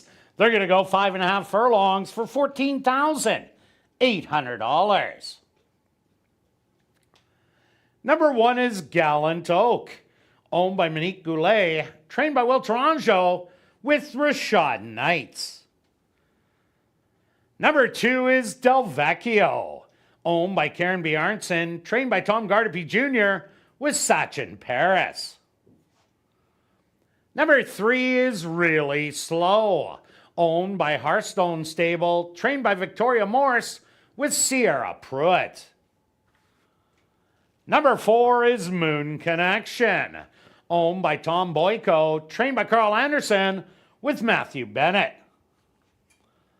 The 5 is Happy Camper, owned by Ryan DeJarlis, Blair Kidd, and Robert McKinnon, trained by Ryan DeJarlis with Antonio Whitehall.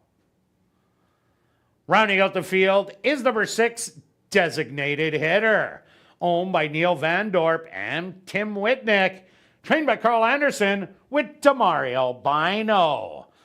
Our VIP Fan of the Night race here in race number 5 with Rolling Doubles. They'll go to post in approximately 4 minutes.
All right, the boys going 5.5, first 5.5 furlong race of the year, competitive 7,500. Let's go right to the 2, Del Vecchio.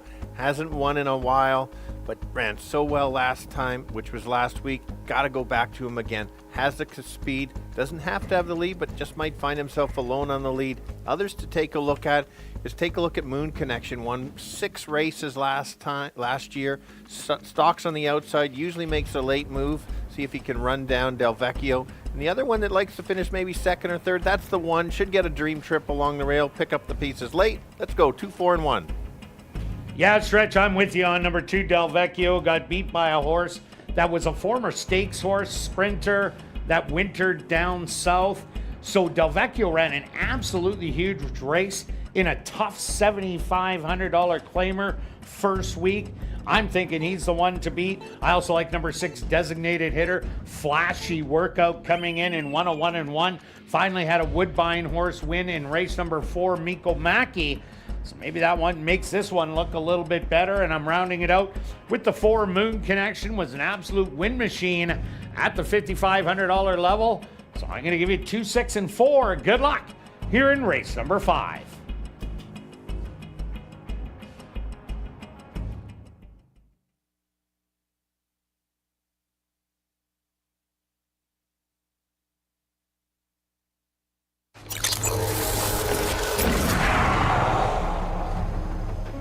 It's now 2 minutes to post time at ASD.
Gallon Oak, the first one into the starting gate.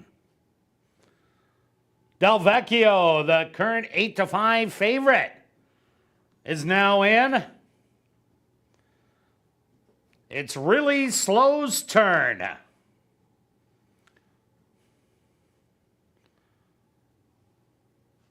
Moon Connection ready to go in. Just 2 left to load.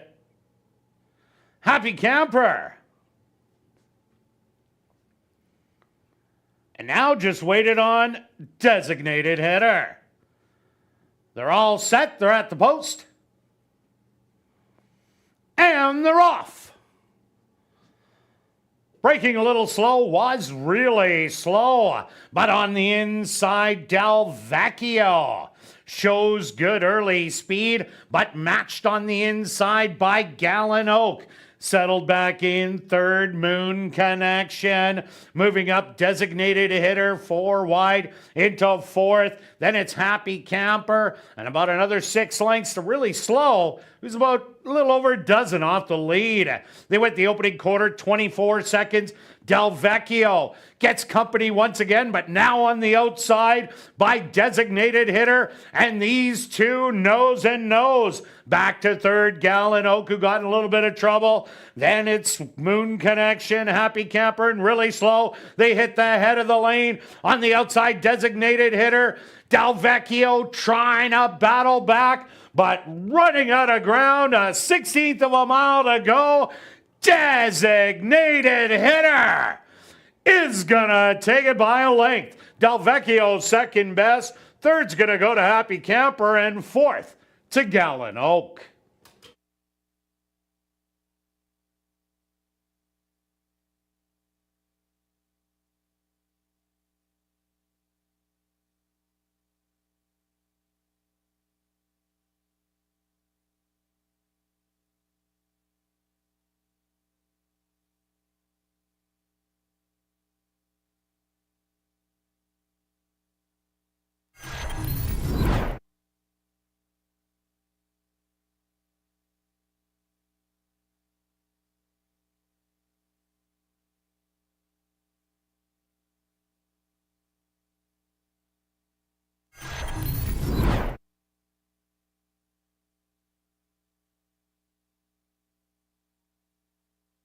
The Stewart's opposed to number 6, Designated Hitter. As your race winner, second goes to number 2, Del Vecchio. Third to number 5, Happy Camper. And fourth to number 1, Gallon Oak. They went the opening quarter, 24 seconds. The half, 47 and 1. 5 furlongs, 1 minute. Time for the 5.5 furlongs, 1:07.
Now entering the winner's enclosure, the official winner of our VIP Fan of the Night race. That's number 6, Designated Hitter. Designated Hitter is a dark bear, brown gelding, 4 years old, by Cloud Computing, under the mare Determined Yankee by Yankee Gentleman. Owned by Neil Van Dorp and Tim Whitnick. Trained by Carl Anderson and ridden to victory by Demario Bino. Time for the 5.5 furlongs, 107.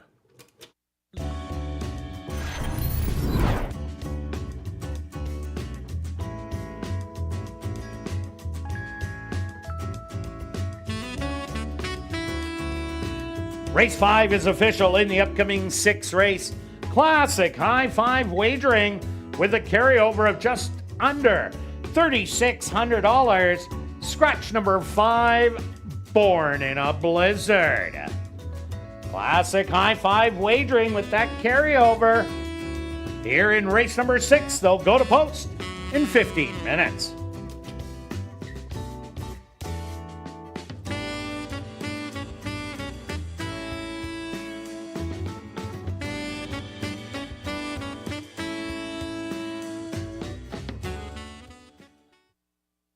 Well, time is running out to get your 50-50 tickets. The current jackpot is $1,610 and still growing. Tickets are 1 for 10, 10 for 20, 50 for 50, or 200 for $100. Those tickets are available at Guest Services, the VLT Cashier's Cage, the 50-50 ticket seller, or just go online at 5050.asdowns.com. Sales will close at 9:50 p.m., just over 27 minutes away. Don't miss out.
And welcome back down the paddock for race number 6 for this Manitoba, Saskatchewan, North and South Dakota bred maiden 3-year-old filly race.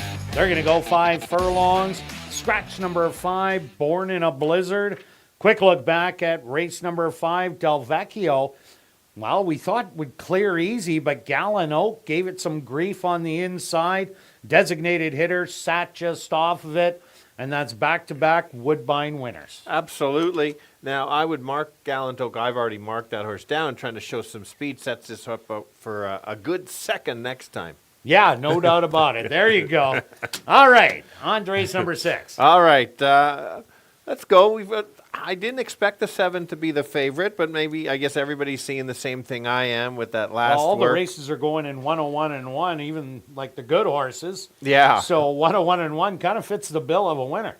Completely. So if this horse can run if she can run as well as she does in the mornings, I think she's going to be tough. It's going to be interesting to see. I'm always excited about these younger horses just to see if they're going to be superstars or where they're at. Even these other ones that ran a couple times as 2-year-olds have every reason to improve. So yeah, I'm starting with the 7. I don't like 6 to 5, but yeah, it's my top pick. The 7 does have a couple of brothers and sisters. One's a 2-year-old. The one that is raced is a half-brother. That's J.L. Copper, who did have 3 wins, $52,000 in earnings, a different dad in Vengeful Wildcat. So far a good family out of the first crop. So we'll see second and third. Also in here, definitely like number 4, Turn It Loose.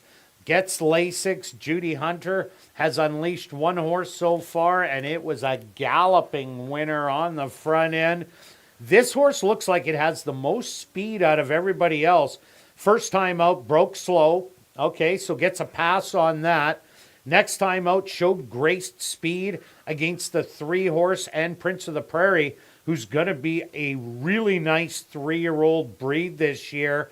And then Linda's Map had to battle it out. Linda's Map was making the first start and ended up winning the race rather easily by 3 1/4 lengths. But I think Turn It Loose with that speed. Speed's doing well on the track. It's hung around and hit the board in every race. So I think Turn It Loose has a good shot at 6 to 1. Yeah, for sure. And we both have the 2 on our top 3. This horse has been running, I guess, the better results, you could almost say, of the ones that have raced. That real nice second place last time out. Had a bit of trouble and still finished on strong. One of those improving types, was racing against Open and the last one against the boys. I think just steady work's coming in. Michael Nault always has his horses ready and his 2-year-olds ready. 3 starts, 2 wins in a second. See that? Well, we'll see what he does in here if he hits the board with both of them.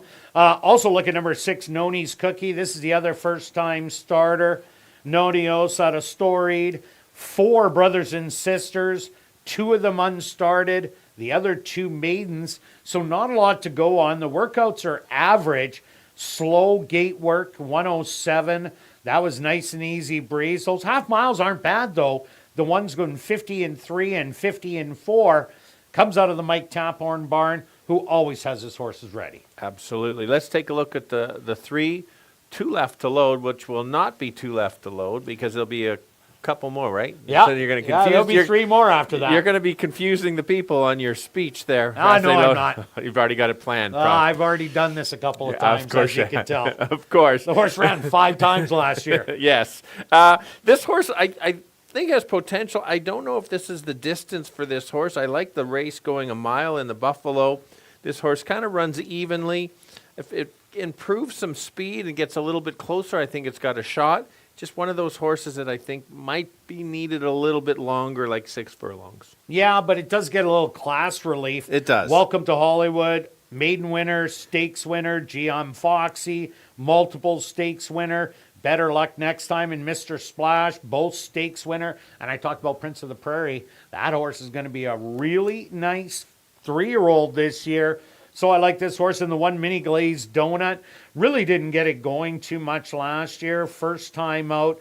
Had to go against Better Luck next time. Didn't fare so well. The comeback race did beat a couple of horses. Last time out was against Two Left to Load. Showed a little bit of early speed and was in contention before faltering. The workouts are better this year, so might give it a shot. Definitely for high five time. Okay, Stretch.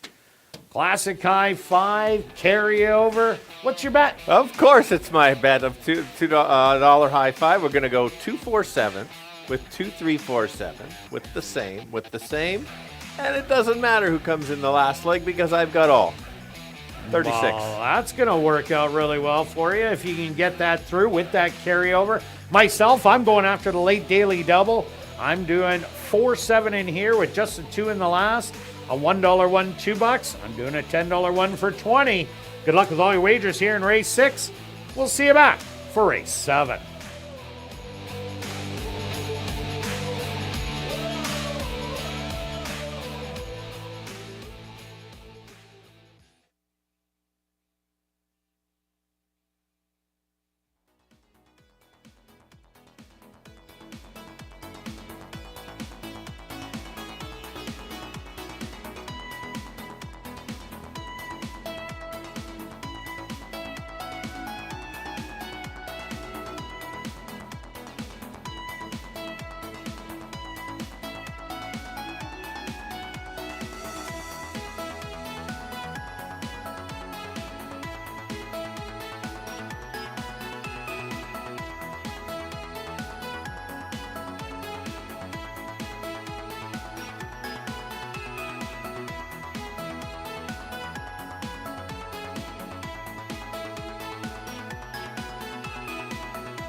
The horses are on the track for race number 6. They're going to go 5 furlongs for $20,000. Number 1 is Mini Glazed Donut, owned by Jay Goy Racing, trained by Tiffany Husbands with Demario Bino. Number 2 is Frankly, owned by A2 Thoroughbreds and True North Thoroughbreds, trained by Michael Nault with Fraven Badry. Number 3 is Two Left to Load, owned by A2 Thoroughbreds and True North Thoroughbreds, trained by Michael Nault with Neville Stevenson. Number 4 is Turn It Loose, owned by Dark Cloud Racing, trained by Judy Hunter with Ronaldo Cumberbatch. Number 5, Born in a Blizzard with Scratched. Number 6 is Noni's Cookie, owned by Ed Pollock, trained by Mike Taphorn with Ronald Alley.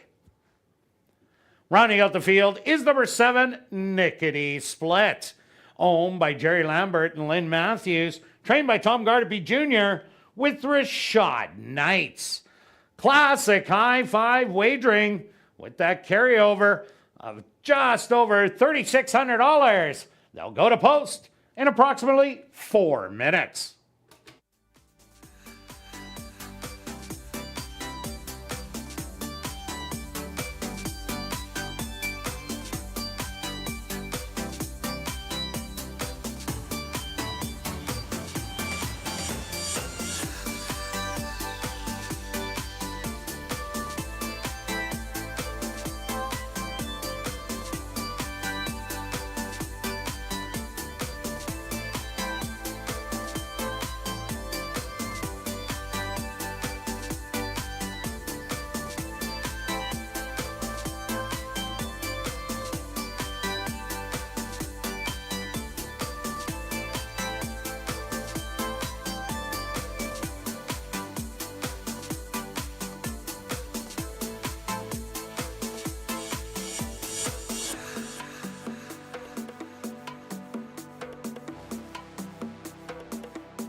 right, the 3-year-old girls all looking for their first win. That's always a bit of a guess with these young horses. Let's go to the outside, the 7.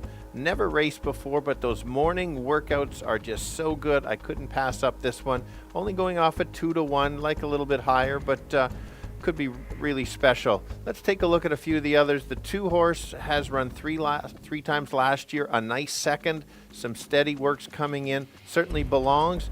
The one that's co-favorite is the 3 horse, slightly better works than the 2, same trainer, so that might tell you something. And then the 4 at 5-1 is the value play. Kirt's top selection. Let's go 7, 2, and 4. Yeah, Stretch, I ended up going to number 4, Turn It Loose in here. Judy Hunter started 1 horse and won easily. Turn It Loose does debut with Lasix and brings speed to the race. That could be valuable. Speed's done well today. So I'm going to give it my top play. I also like number 7, Nickety Split, a sharp workout in the morning in 101 and 2.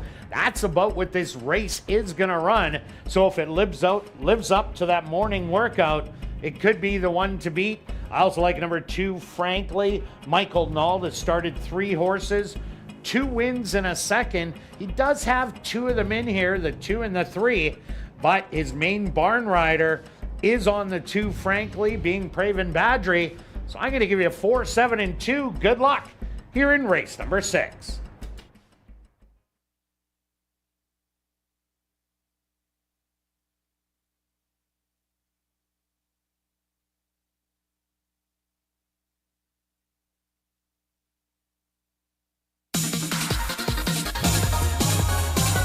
It's post time.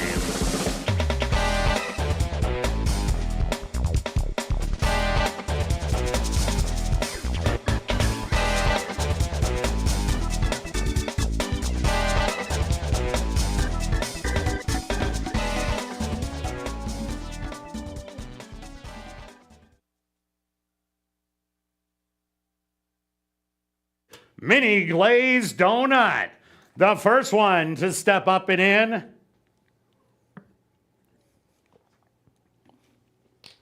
Next in, Frankly.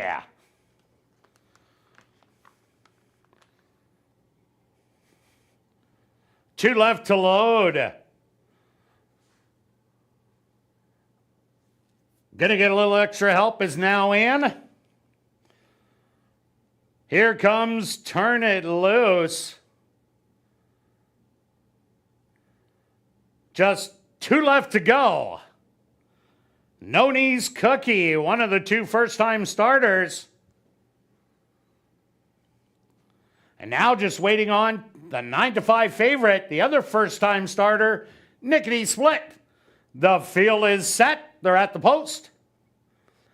And they're off. Breaking a little slow was No Knees Cookie and Nickety Split. Frankly, showing good early speed, quickly goes up to grab the lead by a half a length. Turn It Loose, putting on all the pressure on the outside. Nickety Split has recovered nicely and now moving 3 wide to engage the early lead through an opening quarter of 24 and 2. 2 left to load, hugging the rail in 4th. Then Mini Glazed Donut and No Knees Cookie is the trailer. They're hitting the head of the lane. It's Nickety Split on the outside. Frankly on the inside. These 2 trying to come up the rail. 2 left to load. Mini Glazed Donut with the late rally. But it's Nickety Split. A 16th of a mile to go. Is going to draw off to win by 4. Second best, 2 left to load. Third, Mini Glazed Donut. 4th, Frankly. And 5th, Turn It Loose.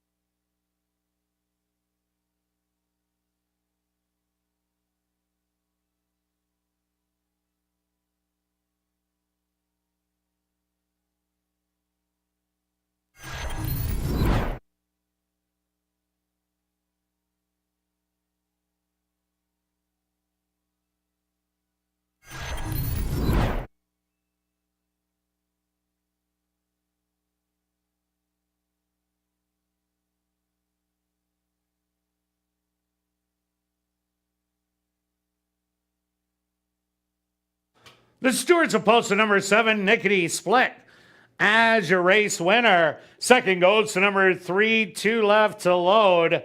Third to number 1, Mini Glazed Donut. Fourth to number 2, Frankly. And fifth to number 4, Turn It Loose.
Now entering the winner's enclosure, the official winner here in race number 6.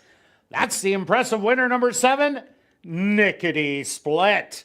Nickety Split is a dark gray or brown filly, 3 years old, by speculating, out of the mare Spite of Success by Midshipman. Owned by Jerry Lambert and Lynn Matthews, trained by Tom Gardaby Jr., and ridden to victory by Rashad Knights. Time for the 5 furlongs, 101 and 4. Number 7, Nickety Split, was proudly bred right here in Manitoba by Jerry Lambert and Lynn Matthews. Also, number 7, Nickety Split, is a CTHS sales grad, and upon this maiden-breaking win, will receive a blanket presentation from Wayne King on behalf of the CTHS Manitoba. Race 6 is official in the upcoming 7th race. Classic high five wagering. There are no changes. Post time for race number 7. 15 minutes away. Well, after the final race, be sure to head to the clubhouse to enjoy our popular Crazy Hour.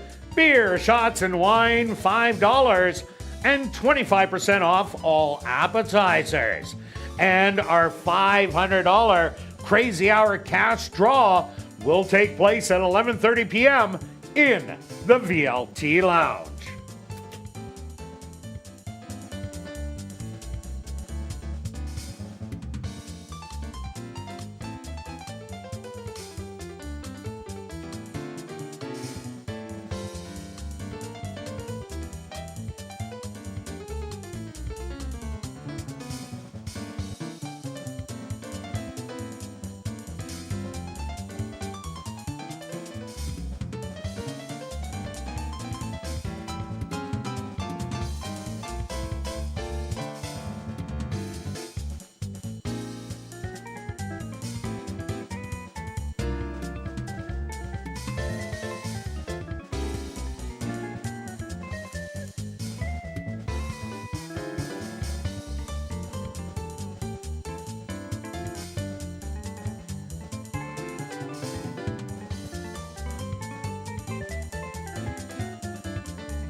And welcome back down the paddock for race number 7. We have an allowance race for 3-year-olds and up that are non-2-lifers.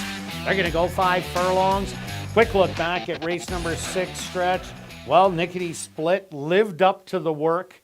They ran in 101 and 4.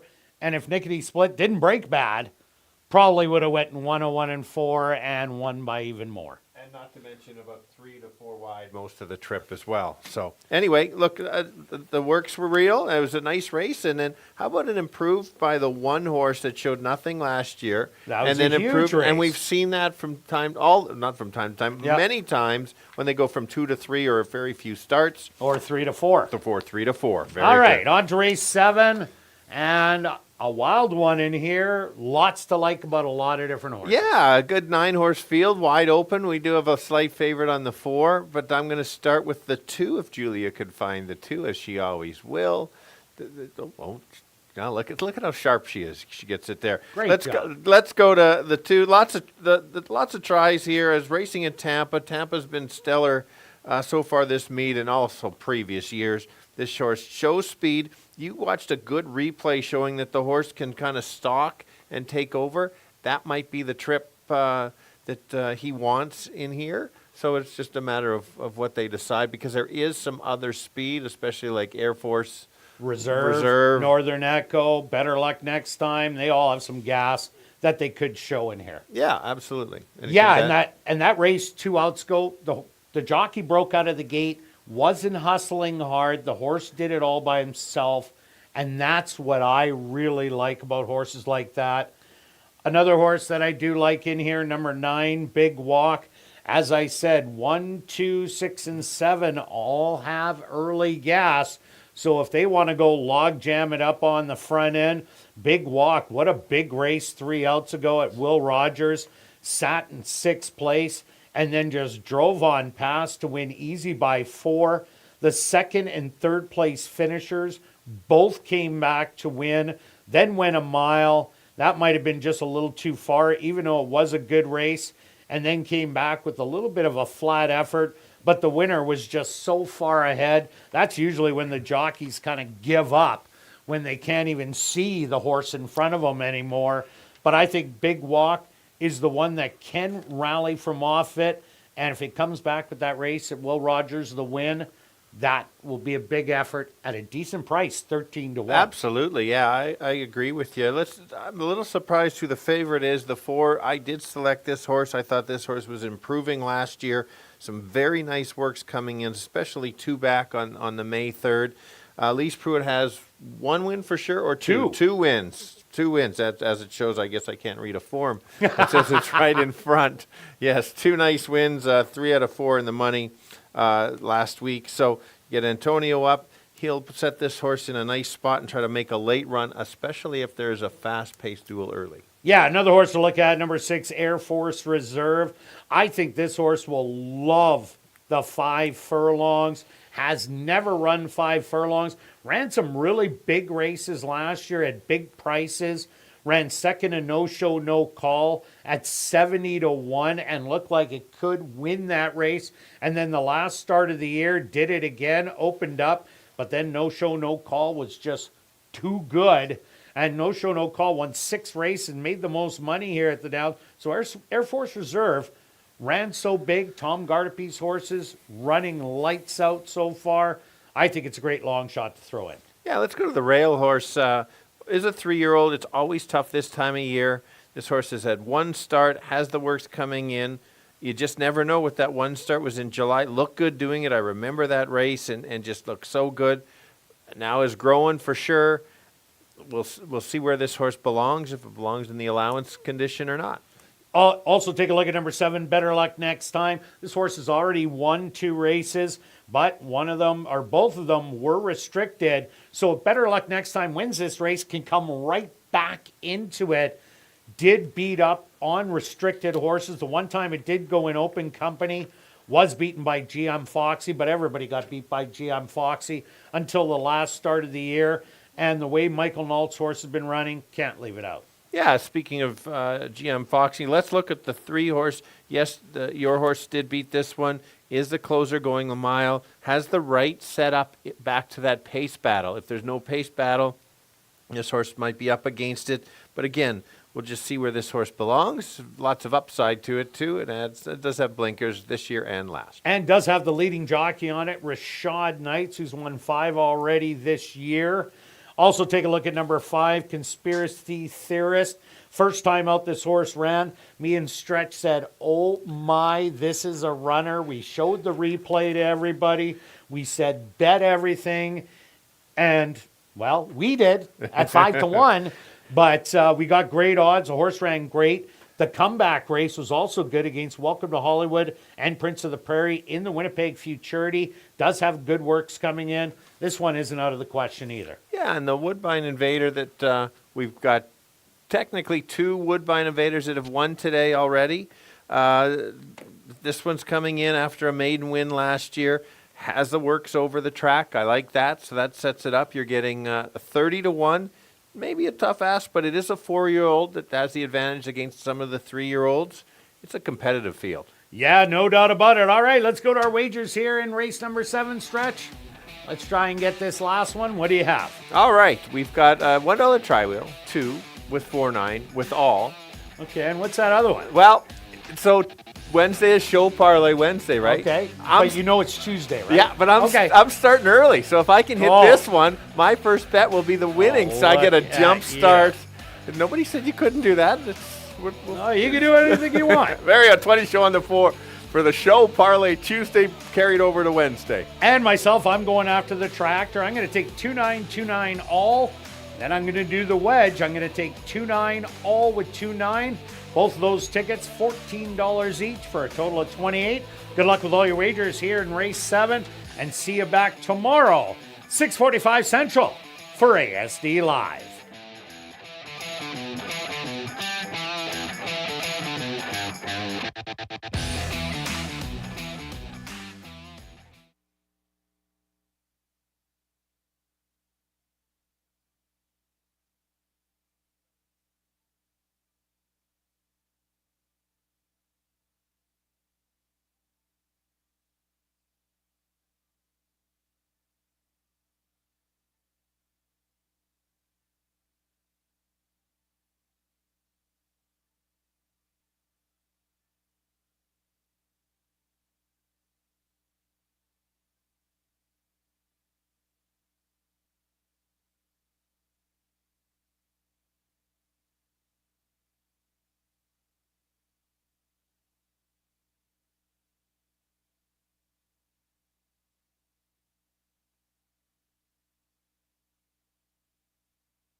The horse on the track for race number 7. They're going to go 5 furlongs for $18,000. Number 1 is Northern Echo, owned by A2 Thoroughbreds, trained by Michael Nault with Ronaldo Cumberbatch. Number 2 is Suit Me Up Charlie, owned by Wind Answer Stable and Norm Suderman, trained by Wendy Anderson with Neville Stevenson. Number 3 is Mr. Splash, owned by Larry Falloon and Ann Champion, trained by Devin Gittins with Rashad Knights. Number 4 is Dare to Endure, owned by Arneson Farms, trained by Lise Pruitt with Antonio Whitehall. Number 5 is Conspiracy Theorist, owned by Pierre Esquirol and Wind Answer Stable, trained by Wendy Anderson with Ronald Alley. Number 6 is Air Force Reserve, owned by Black Diamond Stable and Kenneth Lee Gardepy, trained by Tom Gardepy Jr. with Sachin Paris. Number 7 is Better Luck Next Time, owned by A2 Thoroughbreds and True North Thoroughbreds, trained by Michael Nault with Praven Badgery. Number 8 is Lemon Twist, owned by Jay Goy Racing, trained by Carl Anderson with Matthew Bennett. Rounding out the field is number 9, Big Walk, owned by Sunnyvale Stable, trained by Jason Gorno with Demario Bino. Classic high five wagering here in race number 7. They'll go to post in approximately 4 minutes.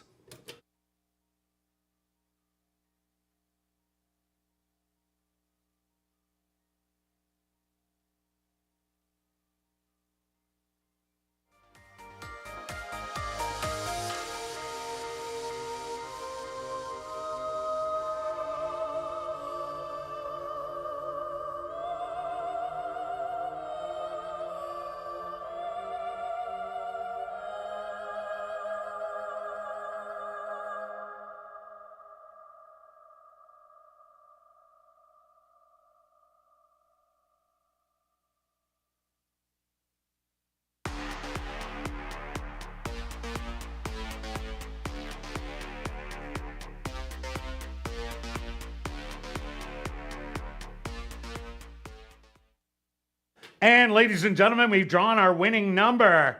In tonight's 50-50 draw, the winning number, 4890935. Once again, 4890935. Congratulations, you've won $850. And if you are on hand, you can pick up your winnings at guest services on the main floor, South End.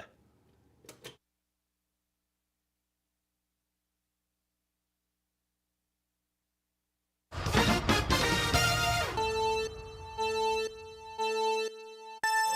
right, the boys closing it out. Final leg of the pick 4. Wide open race. Just take a look at the betting board. 9 of them going. I think all of them have a shot. Let's start with the 2. Showing speed at Tampa. That's always a good angle. There is other speed. It's just a matter of this horse can handle the pressure. If so, watch out. Getting a nice price at 7-2. The closer of the field is the 4. The other kind of co-favorite. Hasn't raced this year. Has had all good races throughout his young career. Is a 4-year-old. I like that workout coming in. The outside horse is the 9 at 11-1. Won't be near the lead. Should come late. Good paid if he can get up in time. 2, 4, and 9. Kirt. Yeah, Stretch, I'm with you on number 2. Suit Me Up Charlie. Has forward speed, has winter racing. Only 2 horses have winter racing under the belt in this race, and that's the 2 and the 9. I watched that replay 2 outs ago and the last one, but 2 outs ago, what a great effort. If that race was 5 furlongs, the horse definitely would have won. I also like the 9, Big Walk, the other one to have started. What a huge maiden breaking win 3 outs ago. Then went a route of ground, and then the cutback ran against some monsters. I think if the speed backs up, this one will be flying. And number 6, Air Force Reserve, Tom Gardapi Jr. having an absolute fabulous start to 2025. This horse has never run 5 furlongs, has cutthroat early speed. I think it'd stick around for a piece, so I'm giving you 2, 9, and 6. Good luck here in race number 7.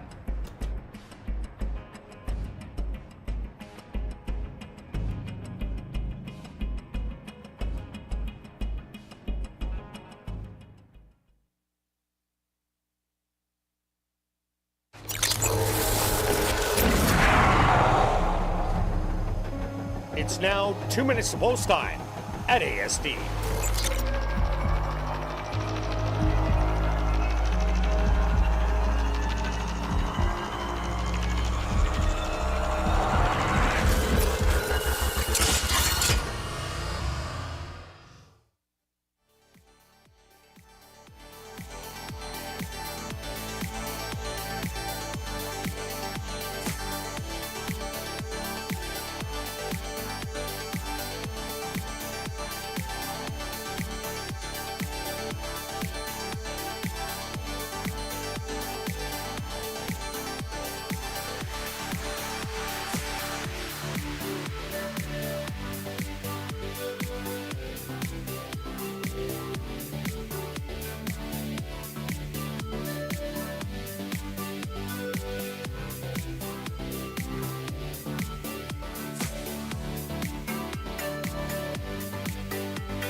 Northern Echo will lead the field in for the nightcap.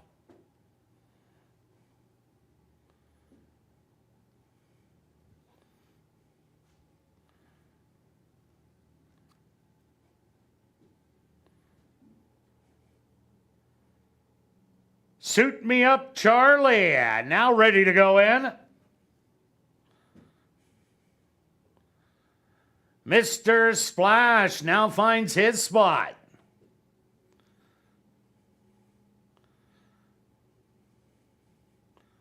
The current slight favorite at 5-2, Dare to Endure.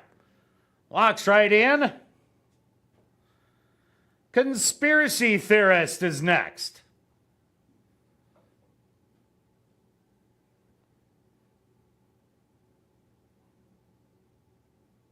Here comes Air Force Reserve.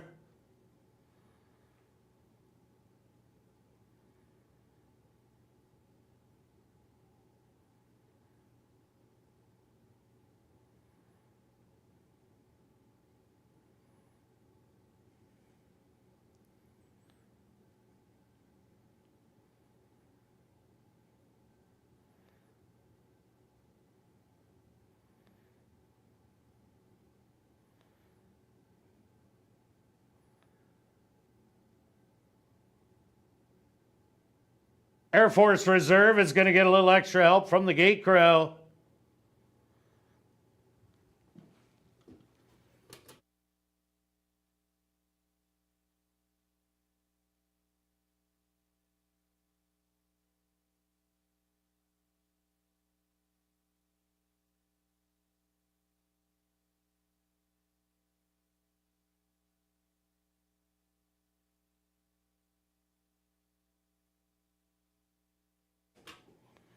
Once again, a great job by the gate crew. Air Force Reserve is in.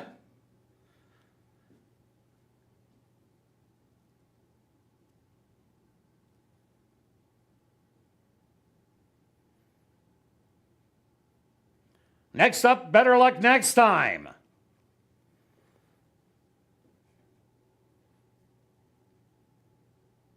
Just 2 left to load. Lemon Twist. Northern Echo a little fractious in the gate. Settled.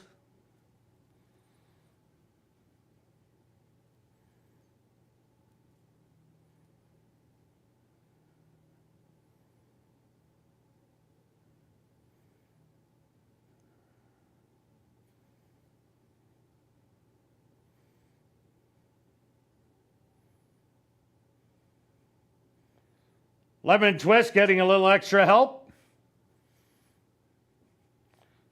That did the trick, is now in. Now just waiting on Big Walk.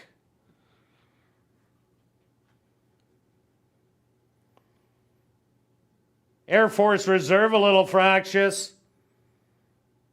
The field is set. They're at the post.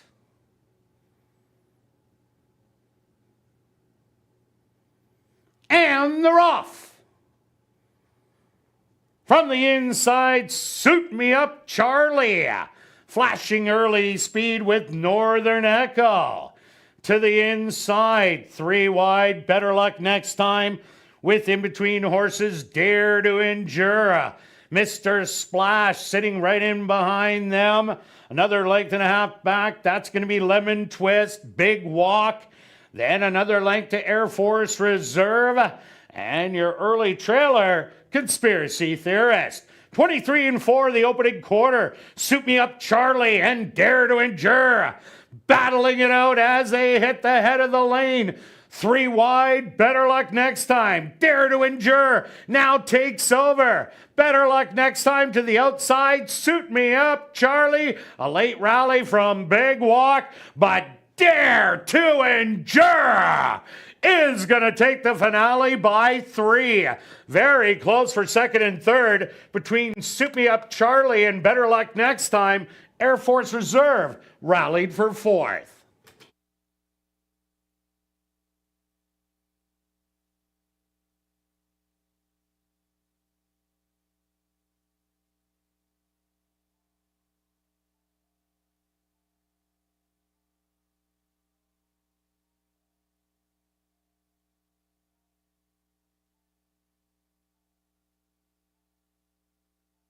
The stewards opposed to number 4, Dare to Endure. As your race winner, a photograph has been called to determine the place and show positions. They went the opening quarter 23-4, the half 48-1. Time for the 5 furlongs, 101-1.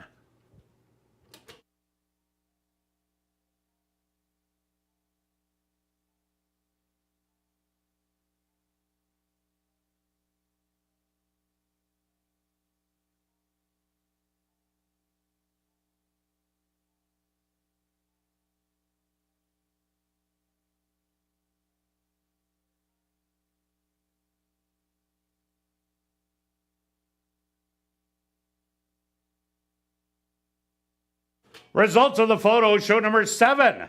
Better luck next time. Finish in second. Third goes to number 2, Suit Me Up Charlie. Fourth to number 6, Air Force Reserve. And fifth to number 9, Big Walk.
Now entering the winner's enclosure.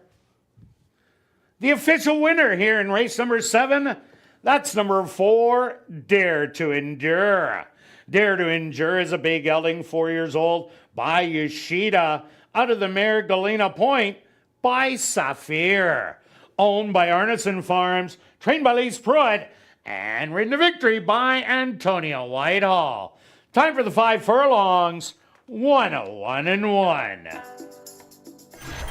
Well, now it's time to head up to the clubhouse and enjoy Crazy Hour. Beer, shots, and wine, $5 and 25% off all appetizers. And make sure you stick around for the $500 cash draw that will take place at 11:30 p.m. in the VLT Lounge. And don't forget, live racing resumes tomorrow at 7:30. We'll see you then.